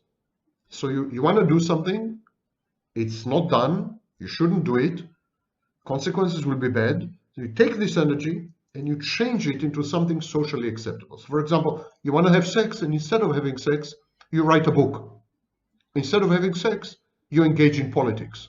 That's sublimation. There's a lot of energy. This energy goes into something else. Forget sex. Forget Women forget everything. So the cerebral schizoid narcissist successfully sublimates his sex drive. He really, really, honestly prefers to learn things, to read books, to surf the internet, to cater to to tend to his collections, or to watch movies. He finds these things much more gratifying and interesting than being with a woman or having sex. He's usually also bored. People bore the typical schizoid cerebral narcissist because schizoid cerebral narcissists have a very high IQ, and they find people dull and boring and excruciatingly stupid. So gradually they gravitate into this solitary solipsistic position, and they find solitary activities to be the name of the game. They love them. They love to do things by their own. They love to control time and space totally. And what about the biological drive? Well, the biological drive is satisfied with porn and masturbation. The psychosexual kink or even sadism that characterizes schizoid cerebral narcissists does require a live body, but the schizoid cerebral narcissist makes a calculus of pros and cons and reaches a conclusion that the price of kinky sex is not worth the price of pursuing women and then ending up in a shared fantasy exactly in the same place, in square one, in ground zero. So what schizoid cerebral narcissists do, they suppress the sex drive. They suppress the urge for intimacy and the overwhelming need for love. They suppress all this. And exactly like pedophiliacs, for example, practitioners of some paraphilias, they simply tend to bury their drive. But they bury also the emotional concomitants of the drive. So they bury not only their psychosexuality, they bury also love, the potential for love or the potential for intimacy. Their lives are lonely and barren, like a huge, I call it intimacy desert. Additionally, if the schizoid cerebral narcissist is also sadistic, which is a tiny minority, but it does exist, if he's sadistic, rejecting women, frustrating women, and humiliating women, especially publicly, by not responding to sexual advances, for example, these acts, these sadistic pleasures, this pain inflicted on women feels much better than sex, actually. And finally, the last point, why schizoid cerebral narcissists allow cheating, legitimize consensually cheating within their relationships, actually sometimes push the partner to cheat in collusive infidelity. Why they do this, allowing the partner to cheat restores their delusion of being in control. Yes, she's cheating, but I told her to cheat. Yes, she's cheating, but she tells me everything about it. Yes, she's cheating, but I'm in control. Yes, she's cheating, but I drove her. I. It restores grandiosity. Anyhow, the intimate partner of a schizoid cerebral narcissist will end up cheating.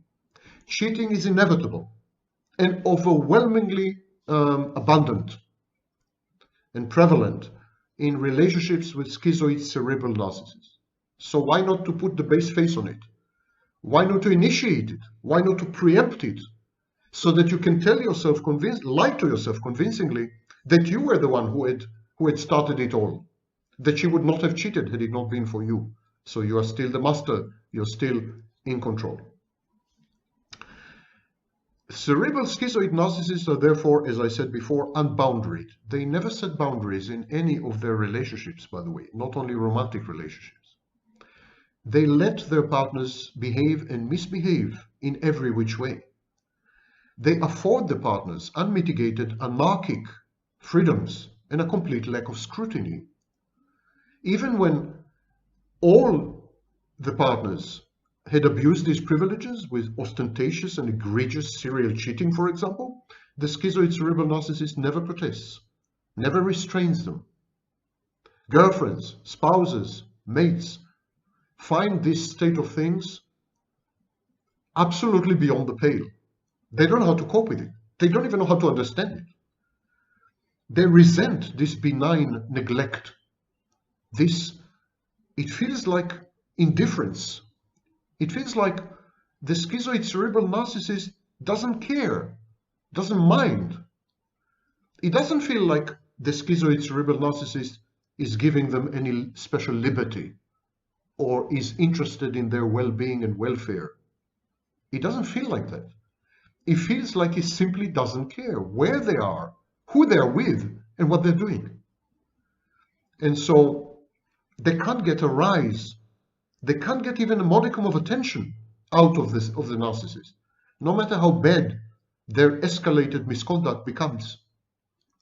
Schizoid cerebral narcissists are infuriating in their unflappability and sang-froid. This unflappable and implacable posture engenders a lot of uncertainty in the tortured minds of the schizoid cerebral narcissist's ostensible intimates. They ask themselves, could he truly love me? Does he truly love me? Because if he had loved me, he would have never let me pick up a man in front of him and go out into the night. It seems like he doesn't care. He doesn't love me. And if he does love me, why does he never set rules? Why does he never intervene? Why does he never protest? Why does he never fight with me? Why does he never restrain me? Never mind to what extent I disrespect him in private or even in public, he is unmovable, unshakable. A sphinx, a stone. Is it apathy? Is he apathetic? Is he really indifferent? Or is it actually a form of passive aggression? They don't know what to make of it. Gradually, the intimate partner of a schizoid cerebral narcissist no longer can regard this type of narcissist as a man. Real men are somewhat possessive, somewhat romantically jealous. I mean, taken to extreme, it's a pathology, but some grain of possessiveness, some grain of romantic jealousy goes hand in hand with sexual exclusivity in a typical relationship. Real men are like that. And real men are definitely boundaried. But the cerebral schizoid narcissist is not possessive. He's never romantically jealous. He's spineless. He's also genderless. He's like a total doormat. He lacks all the features of anything remotely resembling a man. So they gradually can't see him as a man. His obsequiousness repels them. They're disgusted by his obsequiousness, spinelessness. They get angry at his avoidance. The intimate partners of the schizoid cerebral narcissist become extremely sex averse. They cut off all sex with the schizoid cerebral narcissist. They start to sleep around in order to cater to the most basic of their unmet needs: intimacy, love, emotionality, sex, with a man. Any man, just a man. They are man hungry. They crave a man after 3 years with a schizoid cerebral narcissist, or even 3 months. Living with a schizoid cerebral narcissist is not like being in a romantic dyad or in a couple. It's like being with a nothingness, with a non-entity, with an emptiness, with a void. It's harrowing. It's absolute. I've heard descriptions from victims that are they're speechless, simply. So the partners of the schizoid cerebral narcissist are not choosing other men because he's not a man. They're not choosing other men over the men that they had committed to.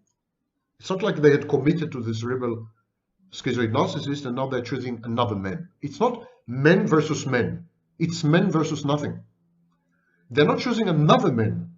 They're choosing a man. They choose actual virility over nothingness. They choose actual masculinity over absence.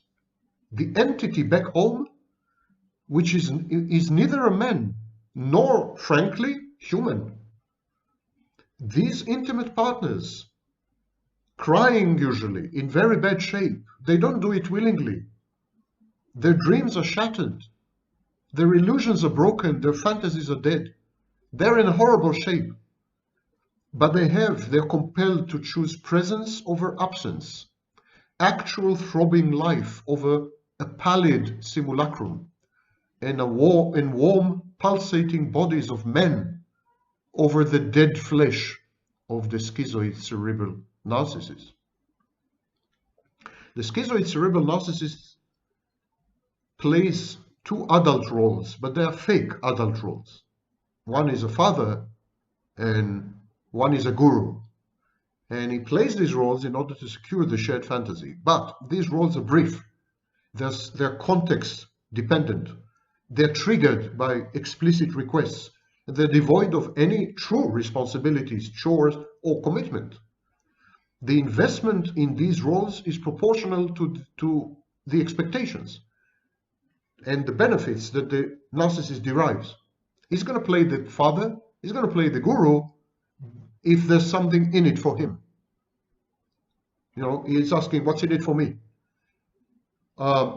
He doesn't do future faking because he really believes in his own fantasies, but it comes very close.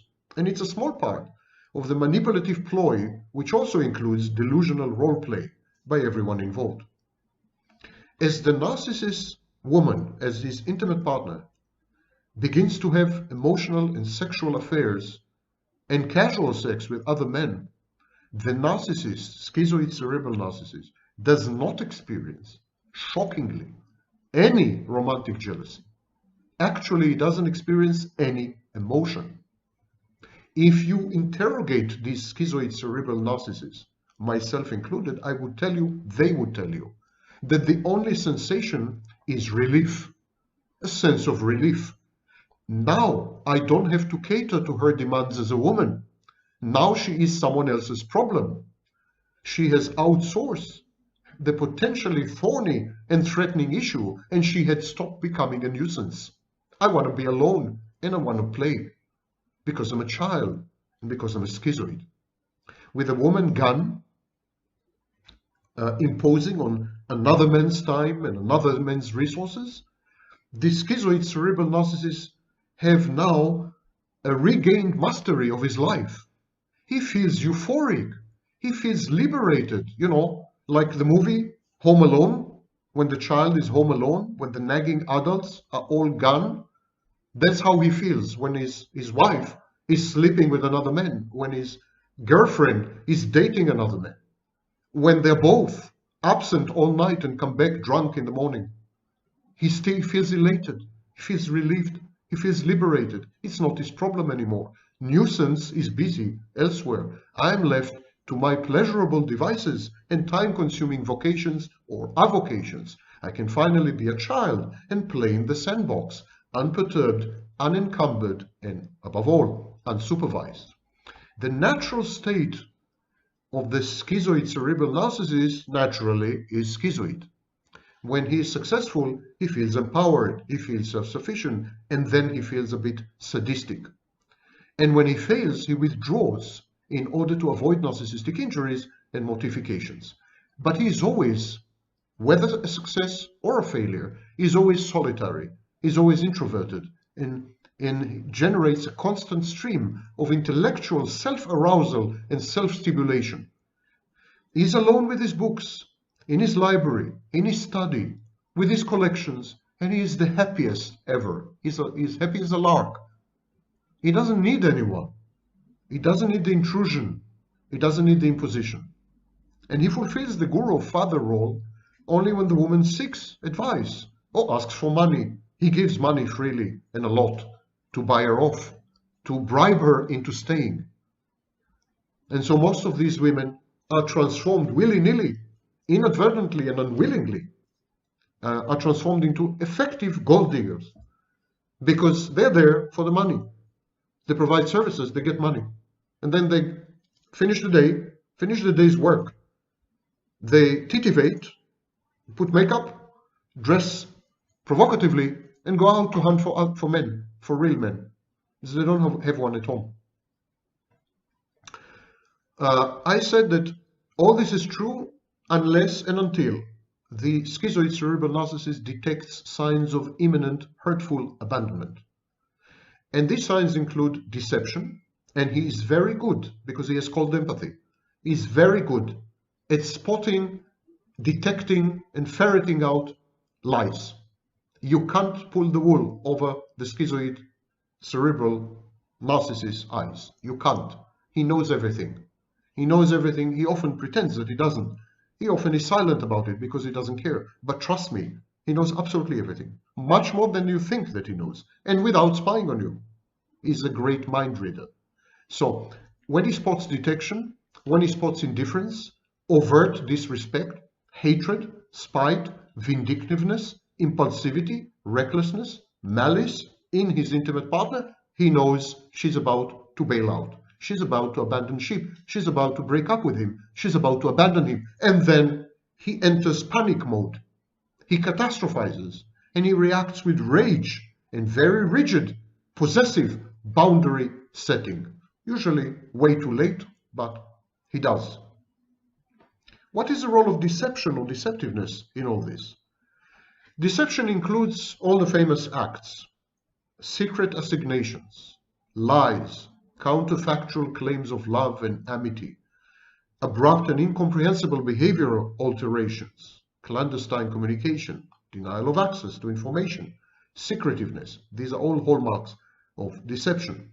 And when the narcissist, the schizoid cerebral narcissist, becomes convinced that abandonment is imminent, he enters a period of grieving, period of mourning, going through the famous 5 stages of Elizabeth Kubler-Ross: denial, depression, anger.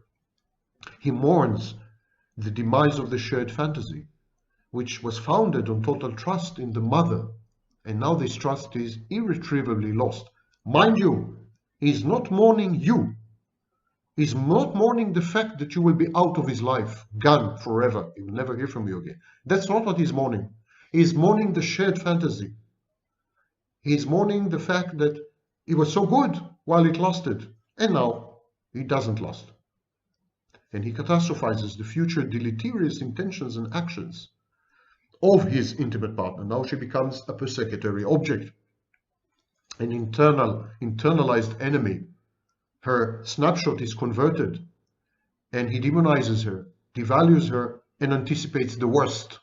And he becomes paranoid and very, very defensive, and he begins to do crazy things. And he also becomes very angry.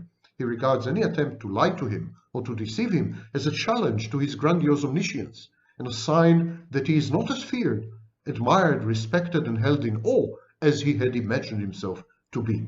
And when the deceptiveness is evident, even if the intimate partner is deceptive towards others, for example, lies to her lover about him, or lies about her past, he similarly reacts with anxiety and catastrophizing. If she did it to other men, she will do it to me. If she had cheated with me, she will cheat with others, etc., etc. Possessiveness then sets in. That's the reaction, not traumatic jealousy. Listen well, the schizoid cerebral narcissist is never ever romantically jealous, but he does become possessive. Possessiveness is driven by terror. Mortification leads to introspection, and romantic jealousy is pain, which results in withdrawal and aversion. These are different things. Possessiveness is abandonment, separation anxiety, and fear of loss. It's the way the schizoid cerebral narcissist experiences the anticipated rejection and abandonment and breakup. He's terrified of being separated, of being abandoned, because he's a kid. He's 2 years old. He is before. His mental age, his emotional age is before the separation individuation phase. It's like being abandoned by mother. As long as object constancy is maintained, he doesn't mind if his intimate partner outsources all her sexual and emotional needs. In other words, he doesn't mind if his intimate partner sleeps around with hundreds of men. He doesn't care. He doesn't mind if she has another man with whom she has a very long and very deep and very involved love affair. And she loves that other man and his intimacy with him much more than she loves the narcissist and his intimacy with him. He doesn't care. None of this matters as long as she is there, present physically and mentally. He needs her to not separate. He's terrified of losing her. And when the partner reacts with aggressive defiance, to his attempts to hoover her, to reel her in, and to set boundaries, rigid boundaries, when she reacts with derision and mockery, when he tries to take possession of her, to reclaim her. She says, now you're trying to reclaim me? Now you're trying to set rules? And I mean, the hell with you. I have my own life by now. And I have another man, and I love him. And, I want to be with him. I'm not going to abandon you. I'm going to come here. I'm going to service you. But forget about it. You can't limit my freedom. You can't tell me what to do anymore. I'm a free agent. I'm single. And then when this becomes totally clear, the schizoid cerebral narcissist becomes avoidant and dysphoric, and then he's driven to look for a new shared fantasy because nothing is left. Absolutely nothing is left. Not even common decency. The disrespect that the intimate partner shows the schizoid cerebral narcissist at this stage is so profound, so intractable, that he understands that he had lost her. And he has to go looking for the next partner in the shared fantasy and give her afford her the same liberties that he had afforded. And he knows it's doomed as well. He knows he's doomed to doomed relationships. And there's extremely little, if anything, he can do about it. Cursed, the mark of Cain.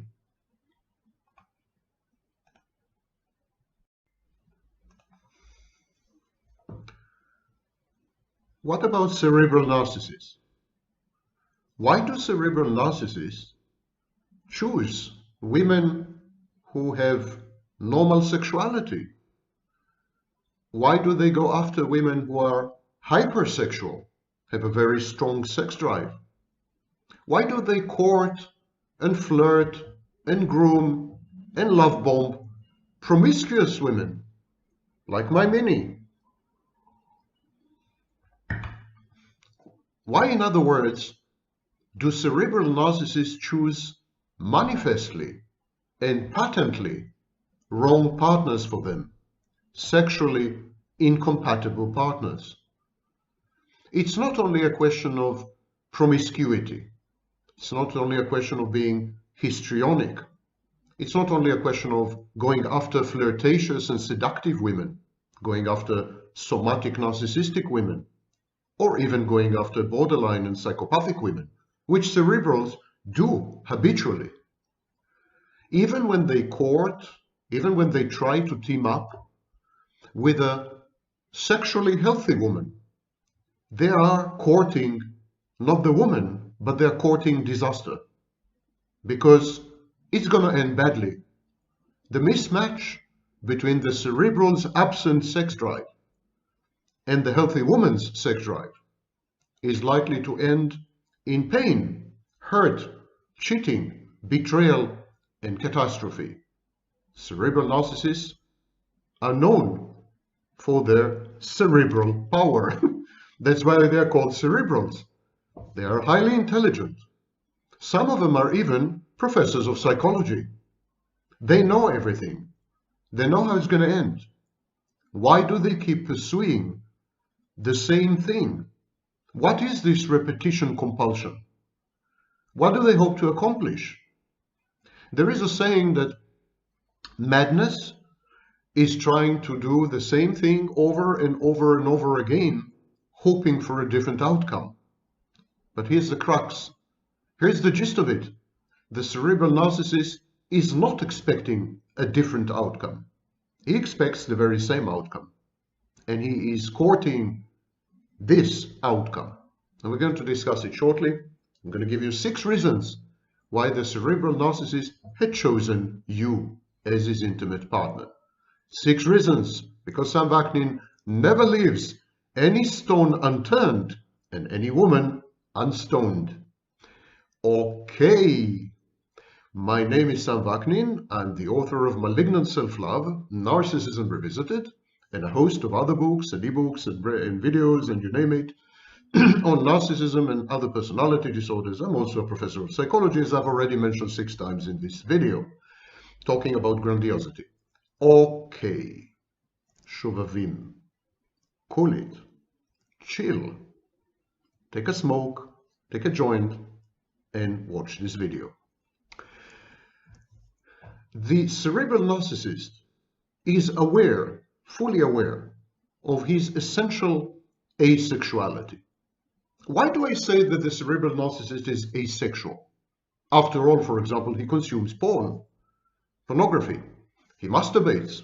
Yes, but he consumes pornography and masturbates precisely because they are not real sex. They provide physiological release and they avoid the concomitants of sex. They avoid intimacy. Pornography is the opposite of intimacy. It's impersonal. It's disembodied. And so pornography and masturbation provide him with a full solution for his autoerotic sex drive without the risks and threats of intimacy and the demands that intimacy poses. So this is not real sexuality. I mean, technically it is psychosexuality, but it's not full, adult, mature, reciprocated sexuality. The cerebral narcissist, being cerebral and therefore highly intelligent and intellectual and learned and educated, knows very well that he is asexual in the sense that his sexuality is not other directed. He has no object relations of any kind, let alone sexual. Every cerebral narcissist goes through sexual phases. Every cerebral narcissist sometimes becomes somatic. But he becomes somatic, he engages in sex, and he enjoys sex, he loves sex, as a somatic narcissist, only when he is grooming a new partner for an emerging shared fantasy. So when the cerebral narcissist had lost his previous shared fantasy, had been abandoned, had been betrayed, had been cheated on, had been dumped, is no longer adulated, does not receive the services that he had come to expect. When the shared fantasy crumbles and is no longer functional, it is then that the cerebral becomes somatic. And he becomes somatic for one purpose only: to captivate, to groom, to acquire a new intimate partner, a new insignificant other. It's like false advertising. The cerebral narcissist turned somatic is now sexually active, sexually imaginative and creative and amazing, a bit kinky, sometimes a bit sadistic, but at all times fascinating, orgasmic. And this is the facade that he presents to potential partners. He is actually telling them, this is the way I am, when deep inside, he knows that this is not true. He knows he's lying. He is not like that. He is like that for a short period of time until he had secured the new shared fantasy. The pandemic had provided me and other scholars of narcissism with a unique opportunity, because during the pandemic, many cerebral narcissists had lost their shared fantasies. They had been abandoned and dumped by intimate partners, spouses, significant others, and so on. So many cerebral narcissists were left all alone. Now, cerebral narcissists cannot survive without a shared fantasy. Under normal circumstances, all these cerebral narcissists who had lost their shared fantasies would have become somatics and would have gone out hunting for new intimate partners, preying upon gullible, naive, willing, and lonely women, broken or damaged or otherwise. So every cerebral narcissist who had lost his shared fantasy would have become somatic. But during the pandemic, owing to restrictions on movement, restrictions on meeting other people, restrictions on sex, restrictions on bodily contact, etc., etc., it is very difficult to find a new intimate partner and to groom her in an effective manner, especially using sex. So we have seen a phenomenon never seen before. During the pandemic, we have seen the cerebral narcissist who had lost the shared fantasy, had lost the intimate partner, had actually remained cerebral. They are not interested in women. They are not interested in sexting. They are not interested in exchanging sexually explicit material with willing women all over the world. They are not interested in engaging in sexual chats. They don't initiate any kind of sex, virtual or real. Why? Because sex in this case, sexting, would not lead to a new intimate partner. This is proof positive that the cerebral narcissist psychosexuality is instrumentalized, it's weaponized, it's a tool of war, it's an instrument of predation. The cerebral narcissist who is capable of hunting a new intimate partner suddenly becomes somatic and full of sex and sexy and sexual and hypersex and maybe even a sex addict. The cerebral narcissist who, for some reason, cannot secure a new intimate partner is totally not interested in sex, even when he is alone and not in a shared fantasy. So in prisons, during pandemics, in hospitals, in armies, in total institutions, we see that cerebral narcissists never become somatic. They never become somatic also when they are alone and not in a shared fantasy. So we now know for sure that cerebral narcissists engage in sex only in order to fence in, to bring in, to gather intimate partners, to embed them in a shared fantasy, in a new shared fantasy. But this still doesn't solve the problem. Why go through the inevitable deception, the heartbreaking and heartrending and heart-wrenching betrayal and cheating, the acrimony of in the wake of the ineluctable sexlessness of a relationship with the cerebral? In other words, the cerebral knows that if his partner has a normal sex drive, let alone if his partner has a strong sex drive, or is promiscuous, or is histrionic, he knows that he will not be able to gratify her sexual needs. So why choose such partners in the first place? Well, there are 6 reasons. Number 1, the cerebral narcissist wants to convert his partner into a bed persecutory object. This way, he can justify and perpetuate his morally superior victim stance. In other words, the cerebral narcissist wants to feel that he is a victim, believes himself to be a victim, had convinced himself that he's a victim, and is emotionally invested in his victimhood. He feels good when he's a victim because it means that he is morally superior. It means that he is good. It's a morality play. He is good, all the others are evil. It caters to his persecutory and paranoid streak. So it fulfills many important psychological functions, being a victim. And so cerebral narcissists try to maintain and preserve and buttress and sustain the victim mentality and the victim stance at all times. And they need a partner who would victimize them. They need a partner to cheat on them. They need a partner to abuse them. They need a partner who would betray them. And they inexorably push this partner into these behaviors. They engage in what we call projective identification. They force the partner. They force the partner to compromise her values, her self-respect, her dignity. They force her to become a cheater, a deceiver, a betrayer, so as to feel that they are morally superior victims. And this is called tendency for interpersonal victimhood, TIV. And the process of pushing someone to engage in infidelity is known as collusive infidelity. I have videos on all these topics. I recommend that you go and watch them because I need more views. Right. No, because it will be helpful to you. Right. Okay. Reason number 2. To remind you, what's the question? The question is, why does the cerebral choose inappropriate, incompatible partners as far as sexuality? He is asexual, or his sex drive is mutated. It's autoerotic. It's not other-directed.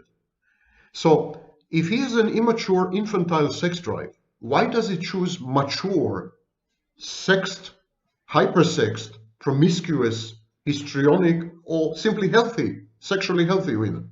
Why does he make this choice? Number two, to test his partner's unconditional love and allegiance. He pushes her to the limits. He puts her in the corner. He's testing her mettle. He's testing her commitment to him. He wants to see how far can he go before she breaks down. How far can he go before she breaks up? And how far can he go before she cheats on him? It's a test. And inevitably, everyone fails this test.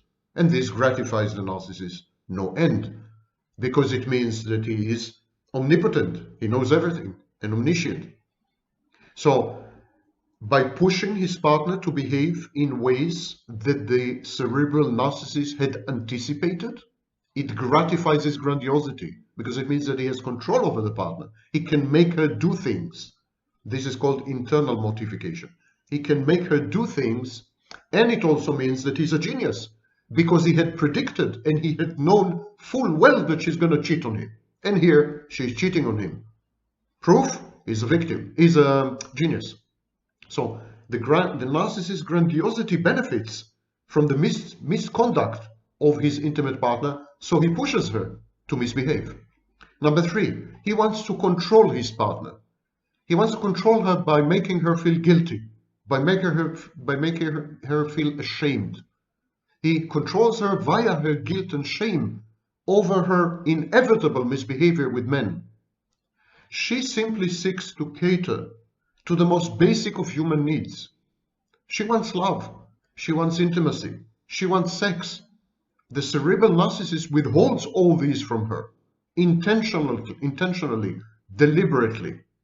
And he withholds all these from her because he wants her to misbehave. The minute she had misbehaved, she would feel guilty. She would feel ashamed and self-deprecating. At that moment, the cerebral steps in and he is in full control of her. He's in full control of her because he can guilt-trip her. He can shame her into submission. Number five, the partner's misbehavior. And when I say cheating, I don't only mean physical cheating, infidelity, adultery, betrayal of all kinds. Yes? Emotional affairs, betrayal in business, financial or legal betrayal. So betrayal of all kinds. When the partner, the intimate partner, the cerebral narcissist intimate partner misbehaves, when she betrays him, stabs him in the back, it legitimizes his defiance and his contempt for his partner. Because this is the ground, this is the base emotion. Cerebral narcissists are contemptuous. They're contemptuous towards one and sundry. Everyone is held in contempt, either because they're intellectually inferior, or because they're emotionally vulnerable, or because they're weak, or because they're sick, or because they're stupid. I mean, one way or the other, the cerebral narcissist holds everyone in the most profound, deepest contempt imaginable, to the point of dehumanizing them. So he holds his partner in contempt, but he depends on her for a variety of services, for adulation, secondary narcissistic supply, and he resents this dependence. So he wants to defy this dependence. He is counter-dependent. And so when he forces his partner to misbehave, when he forces his partner to cheat on him sexually, to betray him in some other way, this restores his sense of equilibrium. This means that he has had the upper hand. He's morally superior. His grandiosity is restored. She has to answer for her misdeeds. She has to deceive. She has to pretend. She has to act. She has to fake. And he stands aside and he watches, he observes her pitiful squirming. He delights in her delectable suffering.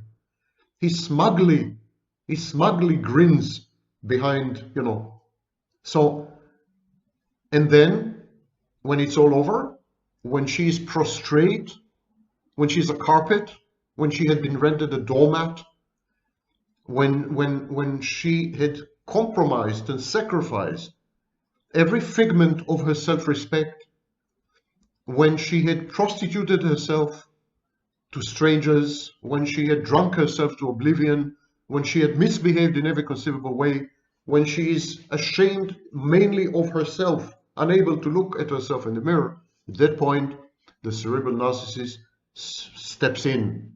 He forgives her magnanimously. He shows his benevolence and altruism and charity. He's a great, good man. He's a great, good man, wronged by inferior, decrepit, corrupt, and decadent partners like her. It restores equilibrium.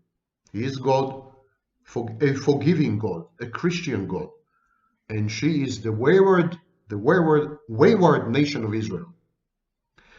Number 6, the cerebral narcissist teams up with sexually incompatible women. She has a sex drive, he doesn't have a sex drive. Why does he team up with her? Because it allows him to give his partner total freedom. He says, again, magnanimously, benevolently, benignly, he says, listen, I know you have a sex drive. I don't have a sex drive. I know you want to have sex. I don't want to have sex. So go ahead. Find others. Have sex with them. Same with intimacy. Same with love. I'm incapable of giving you any of these things, nor do I wish to. So outsource them. Go out and find them. He gives her total freedom. And this freedom is manifested as indifference, is disguised as indifference. He seems to not to care, not to mind. He seems totally indifferent. It's of course a facade, it's a charade. Deep inside he is seething with rage and vengeance and negative emotionality because he feels slighted and challenged and humiliated and shamed by her. But he pretends not to care. So he is showing a facade of indifference and he gives her total freedom. Don't ask, don't tell. He never asks any questions. He doesn't care. He doesn't bother. But having given her this freedom, he accepts reciprocity. The freedom that he had given her guarantees that she will stay out of the cerebral's affairs. She will not bother him. She will let him be. She will let him delight in solitary pursuits within his solipsistic black hole. And this is known as schizoid style. So the cerebral narcissist is a schizoid. He is most at ease, and he's most pleased, and he's most gratified, and he's most egosyntonic. In other words, he's most happy when he's totally alone. He likes to pursue his hobbies, his thoughts. He likes to do things, solitary things. And he regards everyone as an intruder, and every attempt to communicate with him as intrusion. And of course, every attempt to love him as gross violation of his boundaries. Now, I'm not saying that cerebral narcissists don't have a social life. And I'm not saying that they avoid people. They do have a social life. And they do interact and communicate with people. But this is goal-oriented. They do this only when they need something. They want to make money, so they have business associates. They seek celebrity and fame, so they socialize and become gregarious. It's all goal-oriented. At the core, narcissists detest human contact. Their ideal utopia is a world with no human beings, a post-nuclear apocalypse, where they have access to huge libraries and whole cities with not a living soul. That is the cerebral narcissist wet dream. Cerebral narcissists are all schizoid. The schizoid empty core is at the base and foundation of narcissism. And so, by pushing away his partner, by liberating her, by allowing her to do whatever she wants with whoever she wants for as long as she wants, actually the cerebral narcissist is guaranteeing freedom to himself, not to her. I've said that most cerebrals are also schizoids. A cerebral narcissist detests his body. He resents his body because his body is an encumbrance and a maintenance chore. The cerebral narcissist neglects his body egregiously. Most cerebrals are also schizoids, so they derive no pleasure from any physical activity, including sex. Everything the cerebral does is colored by this corporeal self-disavowal. Everything he does is imbued with this self-rejection of the body. The narcissist, the cerebral narcissist, reverts to the somatic type and actually revels in profuse and imaginative sex only when he is hunting for a new intimate partner to embed in a nascent shared fantasy. Mission accomplished, shared fantasy established, the cerebral narcissist reverts from somatic to cerebral, to celibate hibernation. Similarly, if the cerebral narcissist is a sadist, his sadism is likely to be psychological, not physical. Only in the somatic grooming phase, the sex of the cerebral narcissist is sadistic. So, when the cerebral is cerebral, in the cerebral phase, which is the dominant phase, he is sexless and his sadism is psychological. He tortures and humiliates and torments people, especially in public. He bullies them. When he reverts from cerebral to somatic in order to hunt for a new partner, his sadism is both psychological and sexual. When he reverts when he had secured the partner and he has a new shared fantasy, so he can go back to being a cerebral, his sadism becomes psychological again. The cerebral narcissist is repelled by physical pain and by suffering. He's revolted by anything bodily, body fluids, body organs, everything disgusts him. Bodies generally disgust him. So I've tried to explain to you why the cerebral narcissist insists on having promiscuous, dysregulated, hypersexed women or women with a healthy sex drive as his intimate partners. Why doesn't he target asexual women? Why doesn't he target cerebral narcissists who are women and also don't want sex? Why doesn't he target sex-averse women? They are women who gave up on sex, having been sexually abused, for example, or raped, or having gone through extreme complex trauma. These women usually give up on sex. So there's a whole pool, huge pool of women who are sexless by nature and inclination and choice and proclivity. Why doesn't the cerebral narcissist target these women? I gave you 6 reasons why not. The cerebral narcissist uses women as intimate partners in order to regulate his grandiosity in a variety of ways, his sense of moral superiority, and also in order to control the intimate partner via guilt and shame.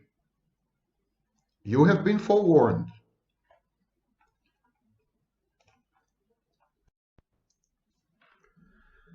Yes, that's how I look after a sleepless night. Don't ask, and I will not tell. My name is Sam Vaknin, and I'm the Blue Professor of Psychology, the most handsome one on this channel. This you cannot dispute. And today we're going to discuss what else? Sexuality. Why does the narcissist transition from being a sexless cerebral to being a somatic sex addict? What pushes the narcissist to change his entire psychosexuality, his entire personality, in effect? Is this a form of identity disturbance, or is something much more pernicious at play for those of you who are conspiracy-minded? Tomorrow, by the way, there's a bonus for all of you. The Toxic Family Holidays Reunion Guide. Yes, everything you wanted to know about seriously sick, dysfunctional families. In other words, your family. Okay, Shoshanim. My name is still Sam Vaknin, last time I checked, and I'm the author of Malignant Self-Love, Narcissism Revisited, the book that keeps giving and sometimes taking. Onward, Christian soldiers, and in my case, Jewish soldiers, to discuss cerebral narcissism. Cerebral narcissism is a relatively stable construct across the lifespan. In other words, the cerebral remains cerebral until he dies. There are periods in the cerebral's life when he becomes briefly somatic. These periods never last more than a few years, and usually they last a few months. Why is cerebral narcissism so stable? Why doesn't it fluctuate? Narcissists, to some extent, have identity disturbance. Borderlines have much more than narcissists. But narcissists also morph and shapeshift. Why don't they change their sexual preferences? And so the reason that cerebral narcissism is a fixture, a piece of unmovable, immutable furniture in the narcissist's mind, is because it starts very early on in life. It can start even at age 2, sometimes earlier. It involves what we call sublimation.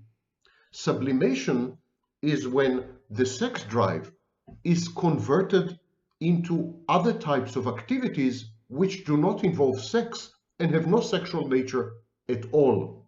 Freud gave the example of writing a book. Instead of having sex, you write a book. You're so depleted and spent by the end of the day that you don't have a mind for having sex. So there's mental energy. There's a law of conservation of mental energy. There's just a limited quantity. And this limited quantity transmutes and shifts from one activity to another. If you invested in writing a book or making a political speech or appearing on television or what have you, usually you have no energy left to do other unspeakable things to your girlfriend. And so this is called sublimation. Sublimation means converting drives, urges, instincts into socially acceptable activities that consume the energy that should have gone to these drives, urges, and instincts. So cerebral narcissism involves very early life sublimation. The child, sometimes age 2, learns to convert libido, convert eros, the sex drive, the component of libido that has to do with sex. The child learns to convert this into activities that gratify the adults around the child. The child learns to manipulate adults. The child learns to extract narcissistic supply from adults by emphasizing his intelligence, by displaying her intellect, by solving problems in mathematics, by reading aloud the daily paper when you're 4 years old. Yeah, that's me. And so the child learns that displays or pyrotechnics of the mind are even more efficacious, more efficient at manipulating adults than sexuality. Normal, healthy children, especially girls, as they grow up, they learn that sex is a form of energy. Sex is power. Young girls learn to give sex, or to at least insinuate that they're available to have sex, in order to manipulate boys and adults around them. Similarly, boys learn to leverage secondary sex characteristics and sexual behavior in order to attract girls and to manipulate, for example, the favorite female teacher. Sex is a manipulative force. And watch my previous video about reverse engineering. But cerebral narcissists, from a very early age, have learned the power of something a lot more potent and a lot more mighty than sex: the mind, words, intellect, intelligence. Cerebral narcissists find out the secret of manipulating people via speech, via writing, and via reading. And they have learned that this kind of manipulation is much longer lasting, much more ubiquitous, much more profound than anything sex can accomplish. So they drop sex altogether. They don't develop asexuality. They redirect their entire libido and eros into intellectual pursuits. They leverage their brain as an instrument and a tool to obtain supply, and as a venue or conduit or vector of self-efficacy and agency. In other words, they use their mind, they use their intellect, they use their intelligence to secure favorable outcomes from the environment. Having learned this trick at age 2 or 4 or 6, the child has no incentive to develop sexually. The sublimation is so massive, the sublimation is so all-pervasive that it renders the cerebral narcissist asexual. It destroys, it eradicates his sex drive. He grows up without a sex drive. In effect, you could call it arrested sexual development. And so when the cerebral starts to interact with peers, he is already abnormal. He is already misshaped, while all his peers engage in the twin or dual tracks of intellectual development and psychosexual development. He is one-track minded. He is focused only on the intellect. And while all his peers grow up to be adults, mature, sexually ripe, and intellectually capable to a large extent, he is lopsided. He grows up only in one direction. He's like a hunchback, or a stalactite, or a stalagmite, or like a laser beam rather than a diffuse light. He's totally focused. He's point-like. And so the peers of the cerebral narcissist sense his abnormality, and potential sex partners shun the cerebral narcissist because they regard him as creepy and robotic. In return, the cerebral narcissist, injured, hurt, wounded, and damaged by this rejection, conjures up a defensive ideology. He says, I don't really need sex. I don't really want sex. It is I who choose. I who chooses to not have sex. This is known as cognitive dissonance. He's trying to resolve the cognitive dissonance by discarding one part, one horn of the dilemma. It's not that I want sex and I cannot have it, which is an intolerable thought. I actually don't want sex. And celibacy, says the cerebral narcissist, is evidence of superior strength and self-control. Women are contemptible if he is heterosexual. Women are contemptible and should be avoided. This is the ideology of the cerebral. It acts as an exoskeleton, as a shell. It ossifies and rigidifies and fossilizes until the cerebral narcissist resembles a very ancient Egyptian mummy, still entombed. So how can someone like that suddenly love sex, seek sex, adore sex, and spend most of his time pursuing sex? What brings on this amazing transformation? Cerebrals become somatic usually, in the vast majority of cases, following something known as narcissistic collapse. A collapsed narcissist is not a failed narcissist. It's a common mistake among YouTube's self-styled experts and their dogs. A failed narcissist Failed narcissism is a phase in the development of borderline. A collapsed narcissist is a narcissist who cannot secure narcissistic supply for whatever reason. When the cerebral narcissist collapses, he can no longer garner supply by placing his intellect on public display. And so this is one reason why cerebrals transition and become somatic, because they can no longer obtain supply in the classical, traditional, habituated ways, the ways they are used to. So they switch to another strategy. It's a narcissistic supply strategy, being somatic. This is one reason.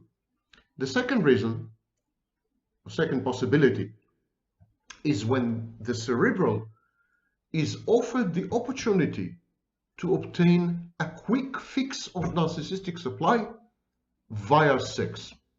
Now, this happens extremely rarely. Remember what I said before. The cerebral is highly abnormal. He lacks a critical dimension of humanity. Not only he lacks empathy, which renders him half human, he also lacks sexuality. The cerebral is nothing but a brain, just a brain in a vat. So he is not perceived as human by others. There's what we call an uncanny valley reaction. Look it up on my channel. There's a video dedicated to the uncanny valley. People feel uncomfortable with the cerebral narcissist. They feel under scrutiny as if they were in a laboratory and they're mice. They feel very threatened. They become hypervigilant. And so people shun the cerebral narcissist. They avoid him. As I said, they regard him as creepy.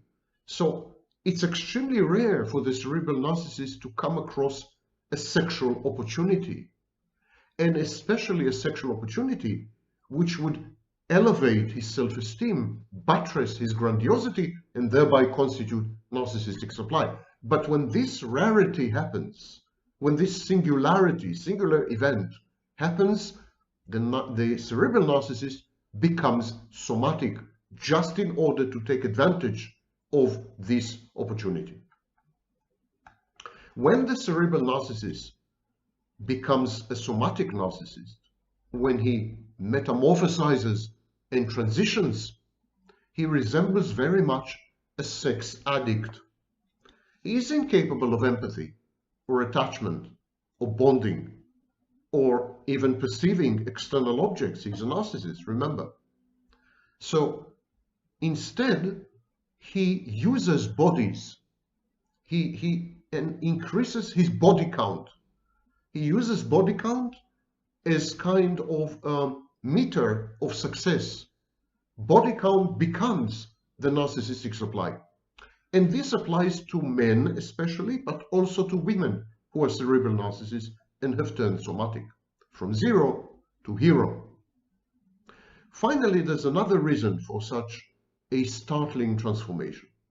Age, looming death. The cerebral attempts to deny his age. He attempts to fend off his ineluctable demise. He regards himself as immortal because the mind and thoughts and philosophy and physics, they're all immortal. And so he must be immortal because he's producing them. But when age encroaches upon the narcissist, when he starts to see, to his great horror, his body crumbling and falling apart, disintegrating in front of his terrified eyes, when he realizes the proximity of death, when he gets sick, chronically ill, or otherwise, he tries to deny. He tries to deny, he tries to reframe, and he tries to substitute life for death by having sex. Sex is the force of life. Remember, eros is an integral part of libido, which is the force of life. And so by leveraging his libido and his eros by finally unleashing what is left of his sex drive, by regaining access to those parts of him which have been suppressed or repressed for decades, the narcissist feels alive again. And this is a way of pretending that he will never die. Usually he chooses much younger sex partners because their youth kind of rubs off on him, reflects on him. It's like King David or Mahatma Gandhi, who used to sleep with very, very young girls. But the cerebral is a narcissist. Don't forget this.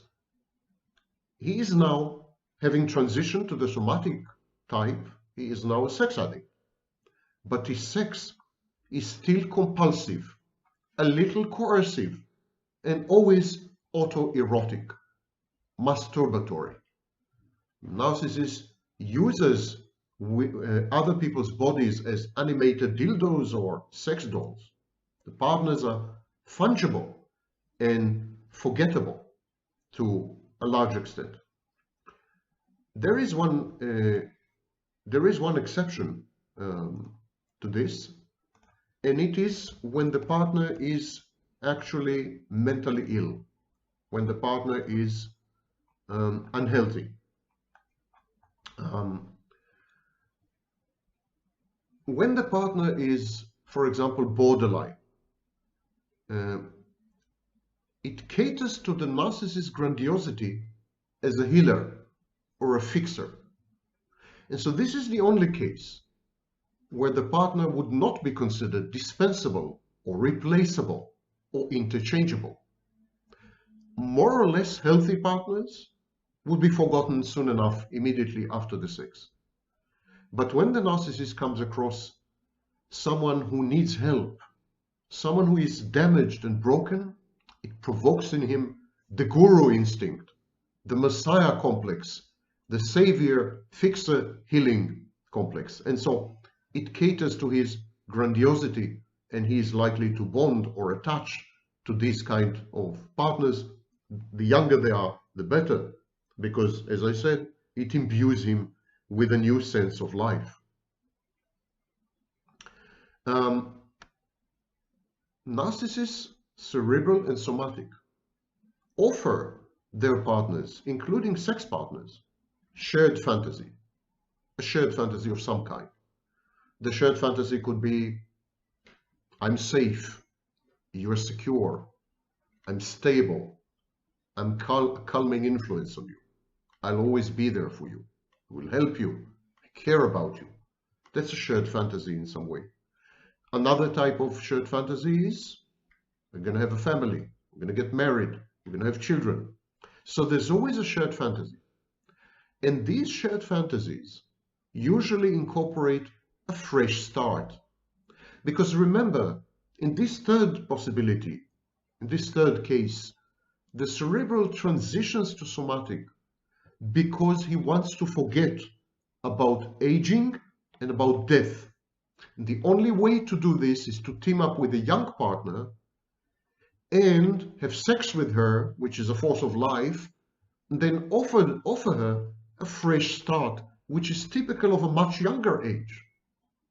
Relocation, marriage, children, incessant travel, or long-term relationships, these are hallmarks of people in their 20s and 30s, rarely older. And so the narcissist actually regresses. The transition from cerebral narcissism to somatic narcissism is a form of infantile regression. The cerebral narcissist turns somatic, frantically thrashes about, trying to make up for lost time and missed sexual and romantic opportunities. His eyes are open. He suddenly sees what he had sacrificed over the years, what he has given up on, what could have been his. And so he's very mournful, he's grieving, he's furious, sometimes he's even suicidal. The transition from cerebral narcissism to somatic narcissism is very destabilizing for the narcissist, because he gets to see the other part of him that had always been denied and neglected and atrophied. He gets to realize the bad decisions that he has made about himself, how he had killed a part of himself, a crucial part of himself. This is both infuriating and very sad. And so the cerebral turn somatic is a sex addict because he is compulsive about the pursuit of sex. He self-medicates with sex. He reduces his anxiety and his fear of death and his terror of age and aging. And so as the cerebral narcissist inexorably declines, it becomes harder and harder for him to maintain this delusional self-deception. The cerebral finally has to confront his mortality. The day of judgment is upon him, and he ends up, often alone, in a degenerative schizoid state, self-sufficient, but also dead, both internally and finally externally. Thank you for listening to this cheerful video for a change.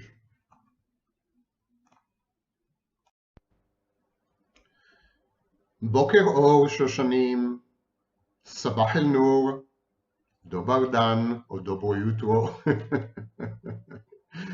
And of course, not to forget, Guten Morgen, which sounds like I'm going to execute you and your entire family. Something like that. Okay, having proven to you that I know and speak many languages, let us proceed to the next piece of bragging online. My name is Sam Vakni and I'm the author of Malignant Self-Love, Narcissism Revisited. I'm a former visiting professor of psychology and still currently on the faculty of CIAPS, Commonwealth for International Advanced Professional Studies in several countries all over this thriving, cool globe. Cooler by the day, may I add. And today we're going to discuss a new phenomenon which I dub narcissistic tunneling. It's a fascinating phenomenon, narcissistic tunneling.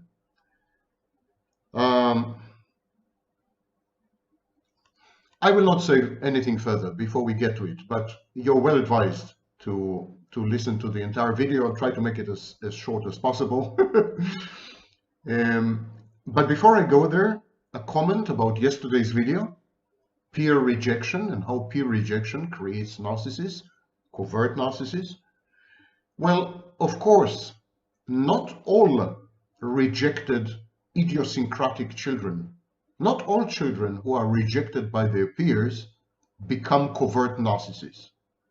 Obese children, autistic children, gifted children, immigrant children, generally children who are shunned and mocked and ridiculed and avoided by their peers, only a small minority of them become covert narcissists. Similarly, only a small percentage of children who are abused and traumatized by their parents become overt narcissists. Generally, only a tiny percentage of children who are abused and traumatized in a variety of ways by parents, role models, teachers, peers, you name it, only a tiny percentage end up having or suffering from narcissistic personality disorder. I hope I've cleared this up, and I apologize for any misunderstanding owing to yesterday's hasty video after having traveled all night. Okay, today we're going to discuss, as I said, tunneling. Now, this video borrows concepts from biology, or more precisely genetics, and from computer science, and from physics. I know you like these salads, and they are not word salads.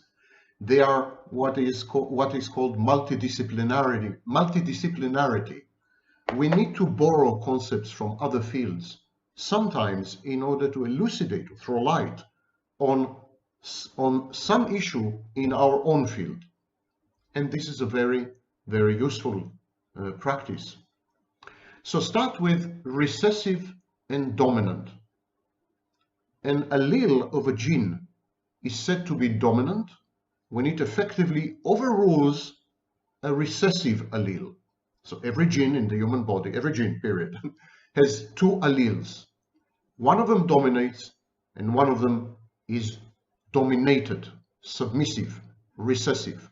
Remember this: recessive, dominant. Eye color, for example, and blood groups are both examples of dominant alleles and recessive alleles within genes. So you could have a recessive eye color or a recessive blood group or a dominant one. No. Dominant is not good, recessive is not bad, it's just a matter of statistics. Okay, that's concept number one. Bear it in mind as we proceed to discuss narcissism. Concept number two, tunneling, also known as quantum tunneling in physics. It's a penetration of a barrier. It's a mechanical phenomenon in which an object, such as an electron or an atom, passes through a potential barrier, potential energy barrier, or even real barrier. According to classical mechanics, the object does not have sufficient energy to enter the barrier, penetrate it, and exit the other side, or even to surmount it somehow. And yet, it happens. Atomic particles, especially atomic particles, disappear in one location and appear in another, having crossed a barrier inexplicably. And this is known as quantum tunneling. Now, tunneling is also a concept in computer networking, in network theory. It's a way to move packets of information, packets of data from one network to another network. And tunneling works through encapsulation. A packet is wrapped inside another packet. So there's a disguise here. One packet is disguised by another packet, inhabits it, colonizes it, is parasitic on another packet. And this way it crosses the network and appears on another network. So remember these three concepts: recessive and dominant, tunneling in quantum physics, surmounting a barrier and appearing mysteriously where you should not have appeared, and tunneling in computer networks, where packets are disguised inside other packets, and that way they cross networks. Now, to narcissism. Each and every narcissist alive, probably many dead ones, I'm not quite sure what's the difference. Each and every narcissist has a dominant type and a recessive type. So for example, a cerebral narcissist would have a dominant type cerebral and recessive type somatic. A covert narcissist would have a dominant type covert, shy, vulnerable, fragile, and a recessive type overt. Each and every narcissist has a hidden type, a suppressed type, a recessive type, a submissive type, but there is not type constancy. A cerebral can and does become somatic. A somatic attempts to become cerebral, laughably, as we will see a bit later. Covert sometimes becomes overt or grandiose. And overt, having been injured, for example, or mortified, tends to become covert and schizoid. So there's no type constancy.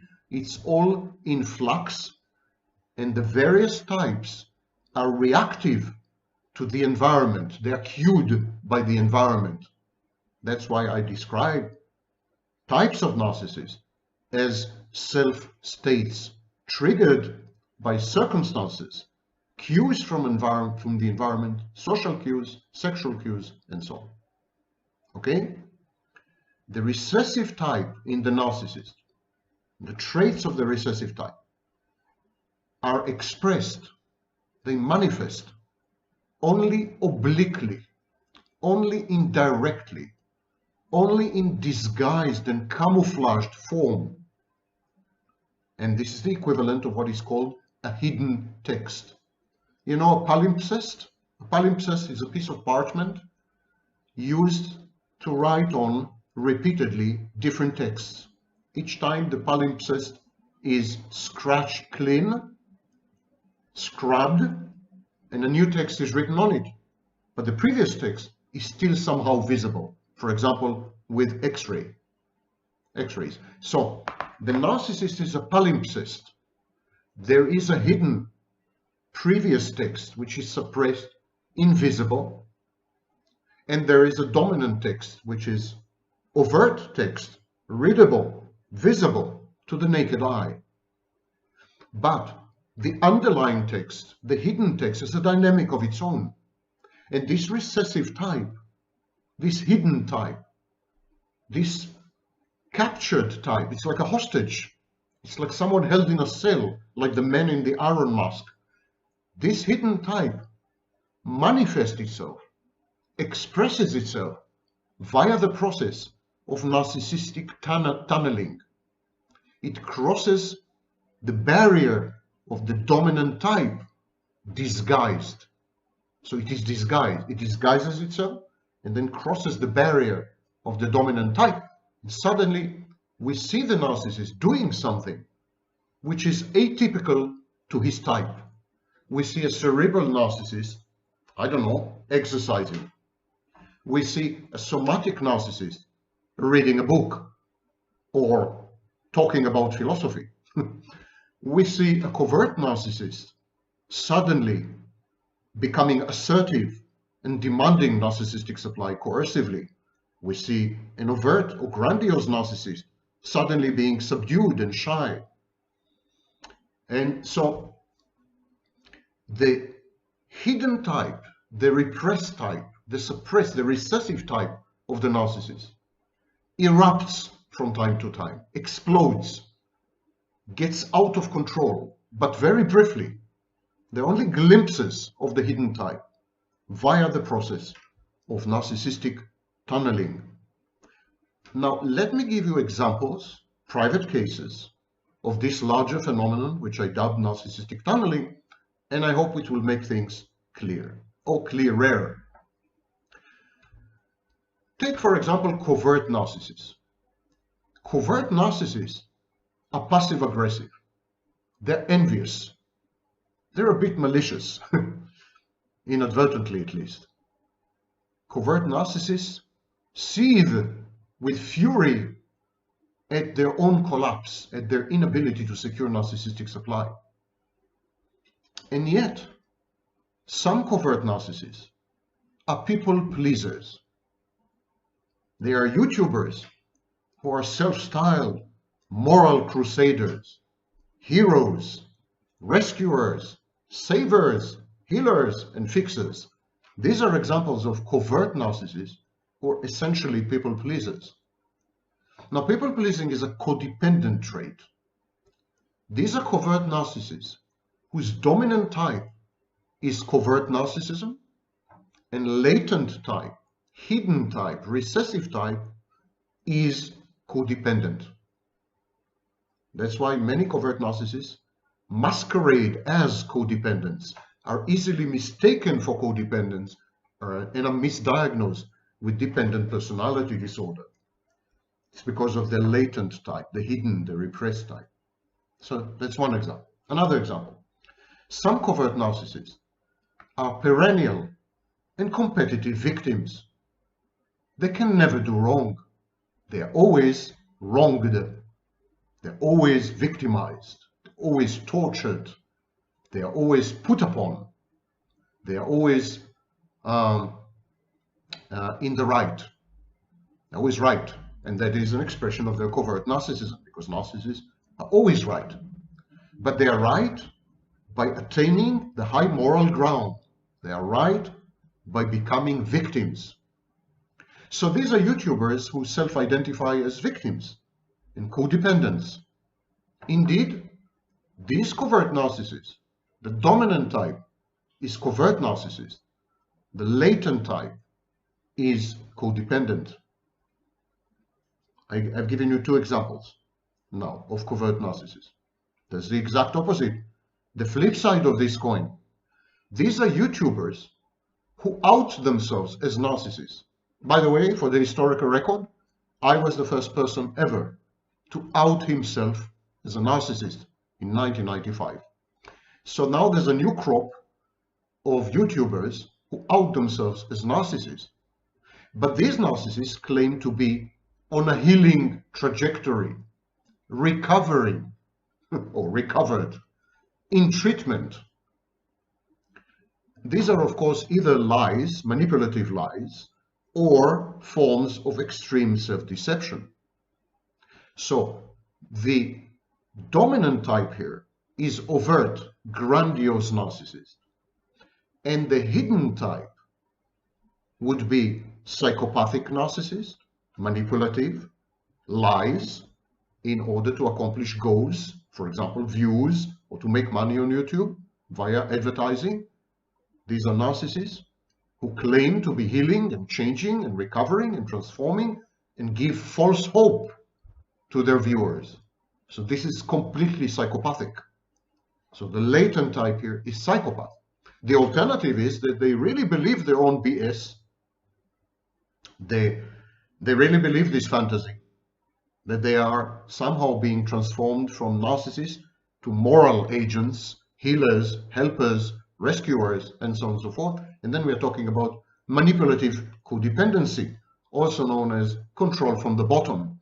And then we would have an overt narcissist as a dominant type and a codependent as a latent type.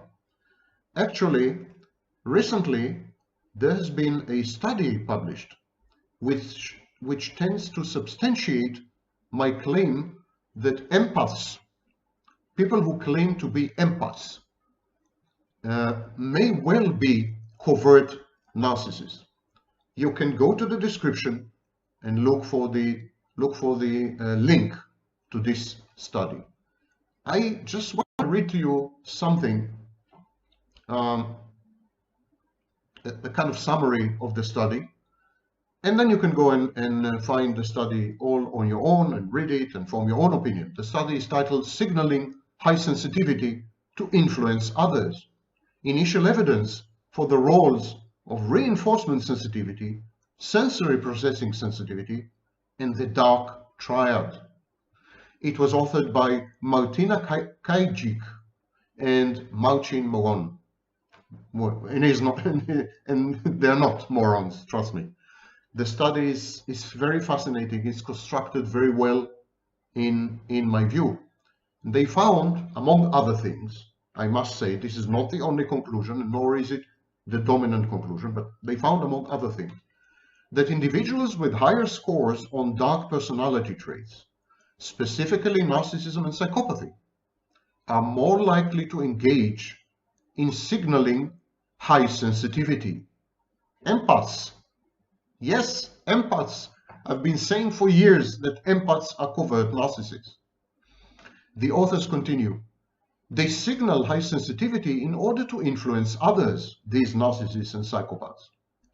And this finding supports the deceptive signaling hypothesis, indicating that the expression of high sensitivity can be a manipulative, interpersonal strategy employed by grandiose and callous individuals to gain advantage in social interactions. Again, empaths.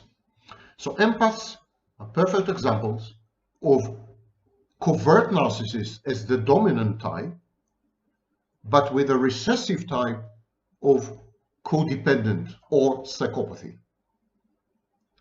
Now, these people disguise themselves, of course, and this leads me to think that they are more psychopathic than codependent. Similarly, a borderline would have a dominant type as a borderline and a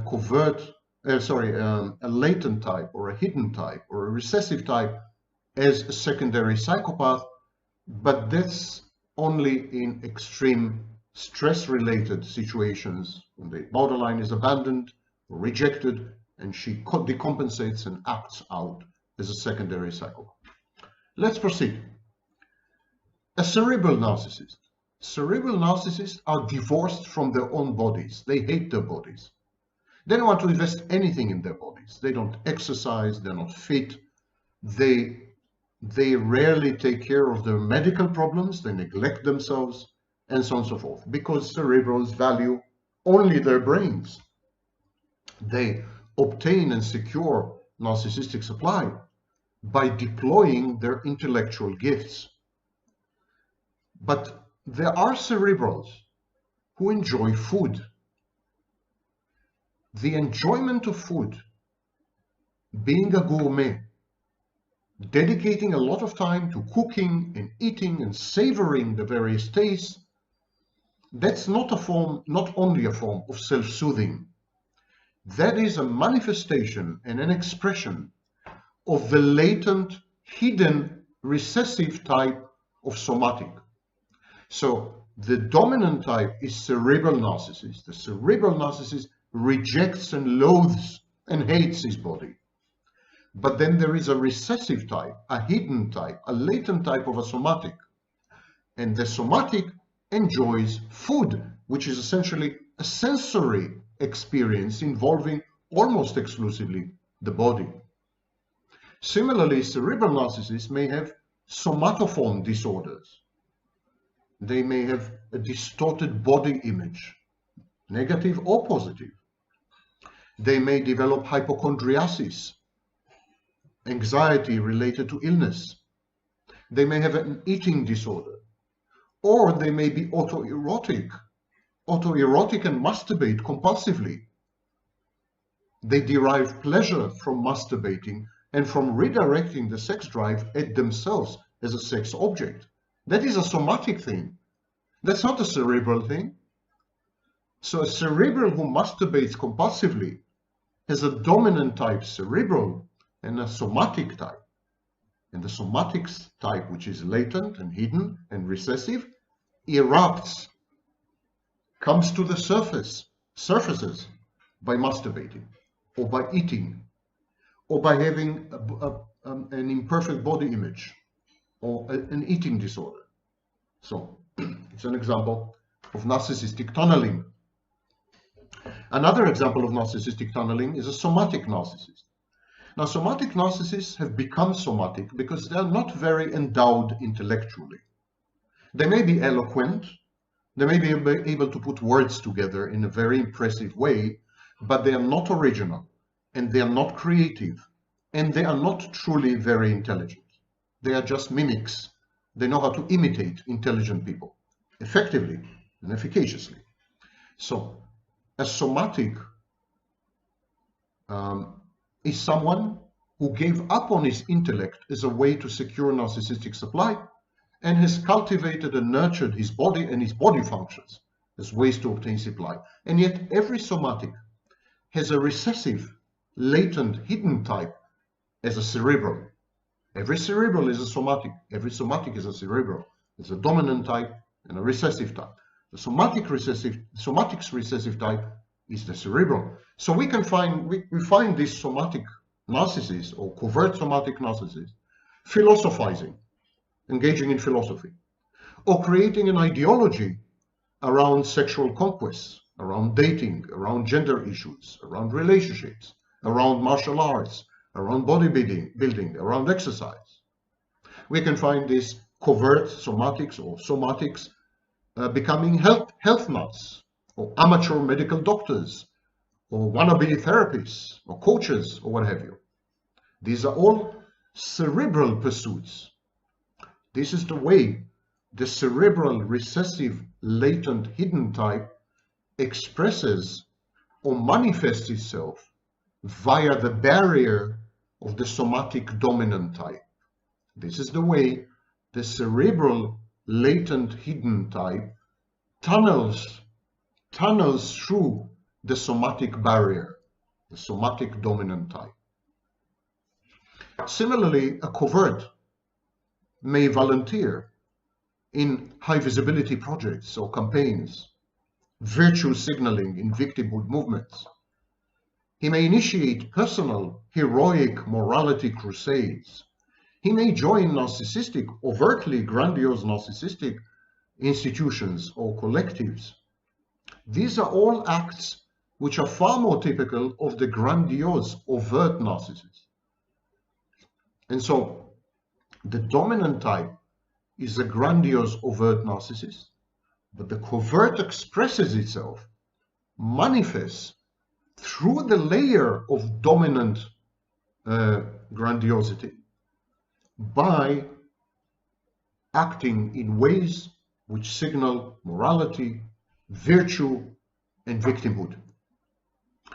Another last example, an overt narcissist, a grandiose narcissist, may suddenly act shy or insecure or passive-aggressive rather than in-your-face aggressive and defiant, or pseudo-humble in certain situations, and is always envious. All these are typical covert attributes. They're not typical of overt grandiose narcissists. These are covert attributes. The covert is shy, insecure, passive-aggressive, pseudo-humble, always envious, and so on. That's a covert thing. But the covert manifests itself via narcissistic tunneling. And so suddenly, the overt or grandiose narcissist appears for a day or an hour or a month or a week to be covert.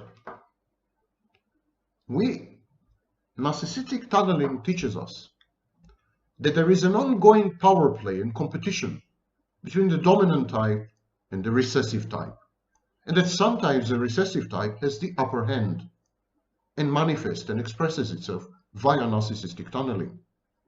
So we can never look at a narcissist and say that's a pure case of covert narcissism or overt narcissism or somatic narcissism or cerebral narcissism. We can never say this. Narcissists always surprise us by displaying behaviors and traits which are much more typical of the recessive type. Somatic becomes suddenly cerebral. It's laughable, of course. Somatics cannot be effective or efficacious cerebrals. They are wannabe cerebrals. They look like clowns. But still, they do attempt to become cerebral. Similarly, cerebral narcissists suddenly become somatic. They regard themselves sexually irresistible and what have you, and that's equally laughable. And the same goes for covert narcissists and overt narcissists and so on and so forth. Narcissistic tunneling, in my view, is a very important concept because it describes dynamic pathways between hidden strata, hidden layers of narcissism that have been suppressed owing to circumstances, environments, and the expectations of society, parental figures, the socialization process, and peer rejection. So there's always a hidden layer, a buried layer, a denied layer, a repressed layer, but it never goes to sleep. Exactly as Freud had predicted with his abreaction, these layers have energy. They possess energy. They have a dynamic of their own. They're like hidden volcanoes, magma, lava, and so the magma there erupts and becomes lava. There are always these volcanic eruptions of the recessive type within the dominant barrier or firewall. One could even conceive of the dominant type to be a kind of protective barrier, a kind of defense against the recessive type. Very often in the etiology or the pathoetiology of narcissism, in the developmental trajectory of narcissism, the narcissist develops a protective layer, a protective set of functions to deny and to repress and to ignore the recessive type. Because something in the recessive type threatens the narcissist, challenges the narcissist's cognitive distortions and grandiosity, the narcissist's narrative. Something there doesn't fit. For example, if the narcissist has a self-image as a good, moral, helpful, loving, compassionate, caring, empathic person, This kind of narcissist would try to deny his covert narcissism. He would try to pretend to be a codependent or a victim of narcissistic abuse or an empath, but he would try to deny his covert narcissism. Similarly, an overt, grandiose narcissist would try to deny his codependency because it's humiliating to be dependent on other people. It flies in the face of his self-perception as godlike and omnipotent and omniscient. The dominant type definitely can be conceptualized as a massive, rigid defense against the true type, which had become suppressed, latent, hidden, and recessive until it is brought to light, surfaces, and erupts when the right circumstances and the appropriate environment provide for it. This is an ongoing dissonance. It's an ongoing battle between dominant type and recessive type. And everything we see online, all those YouTubers and coaches and victims and you name it, and empaths, they are just enacting for us this inner conflict between recessive and dominant type. They're all narcissists, no exception in my view. But they are just enacting this amazing process of narcissistic tunneling.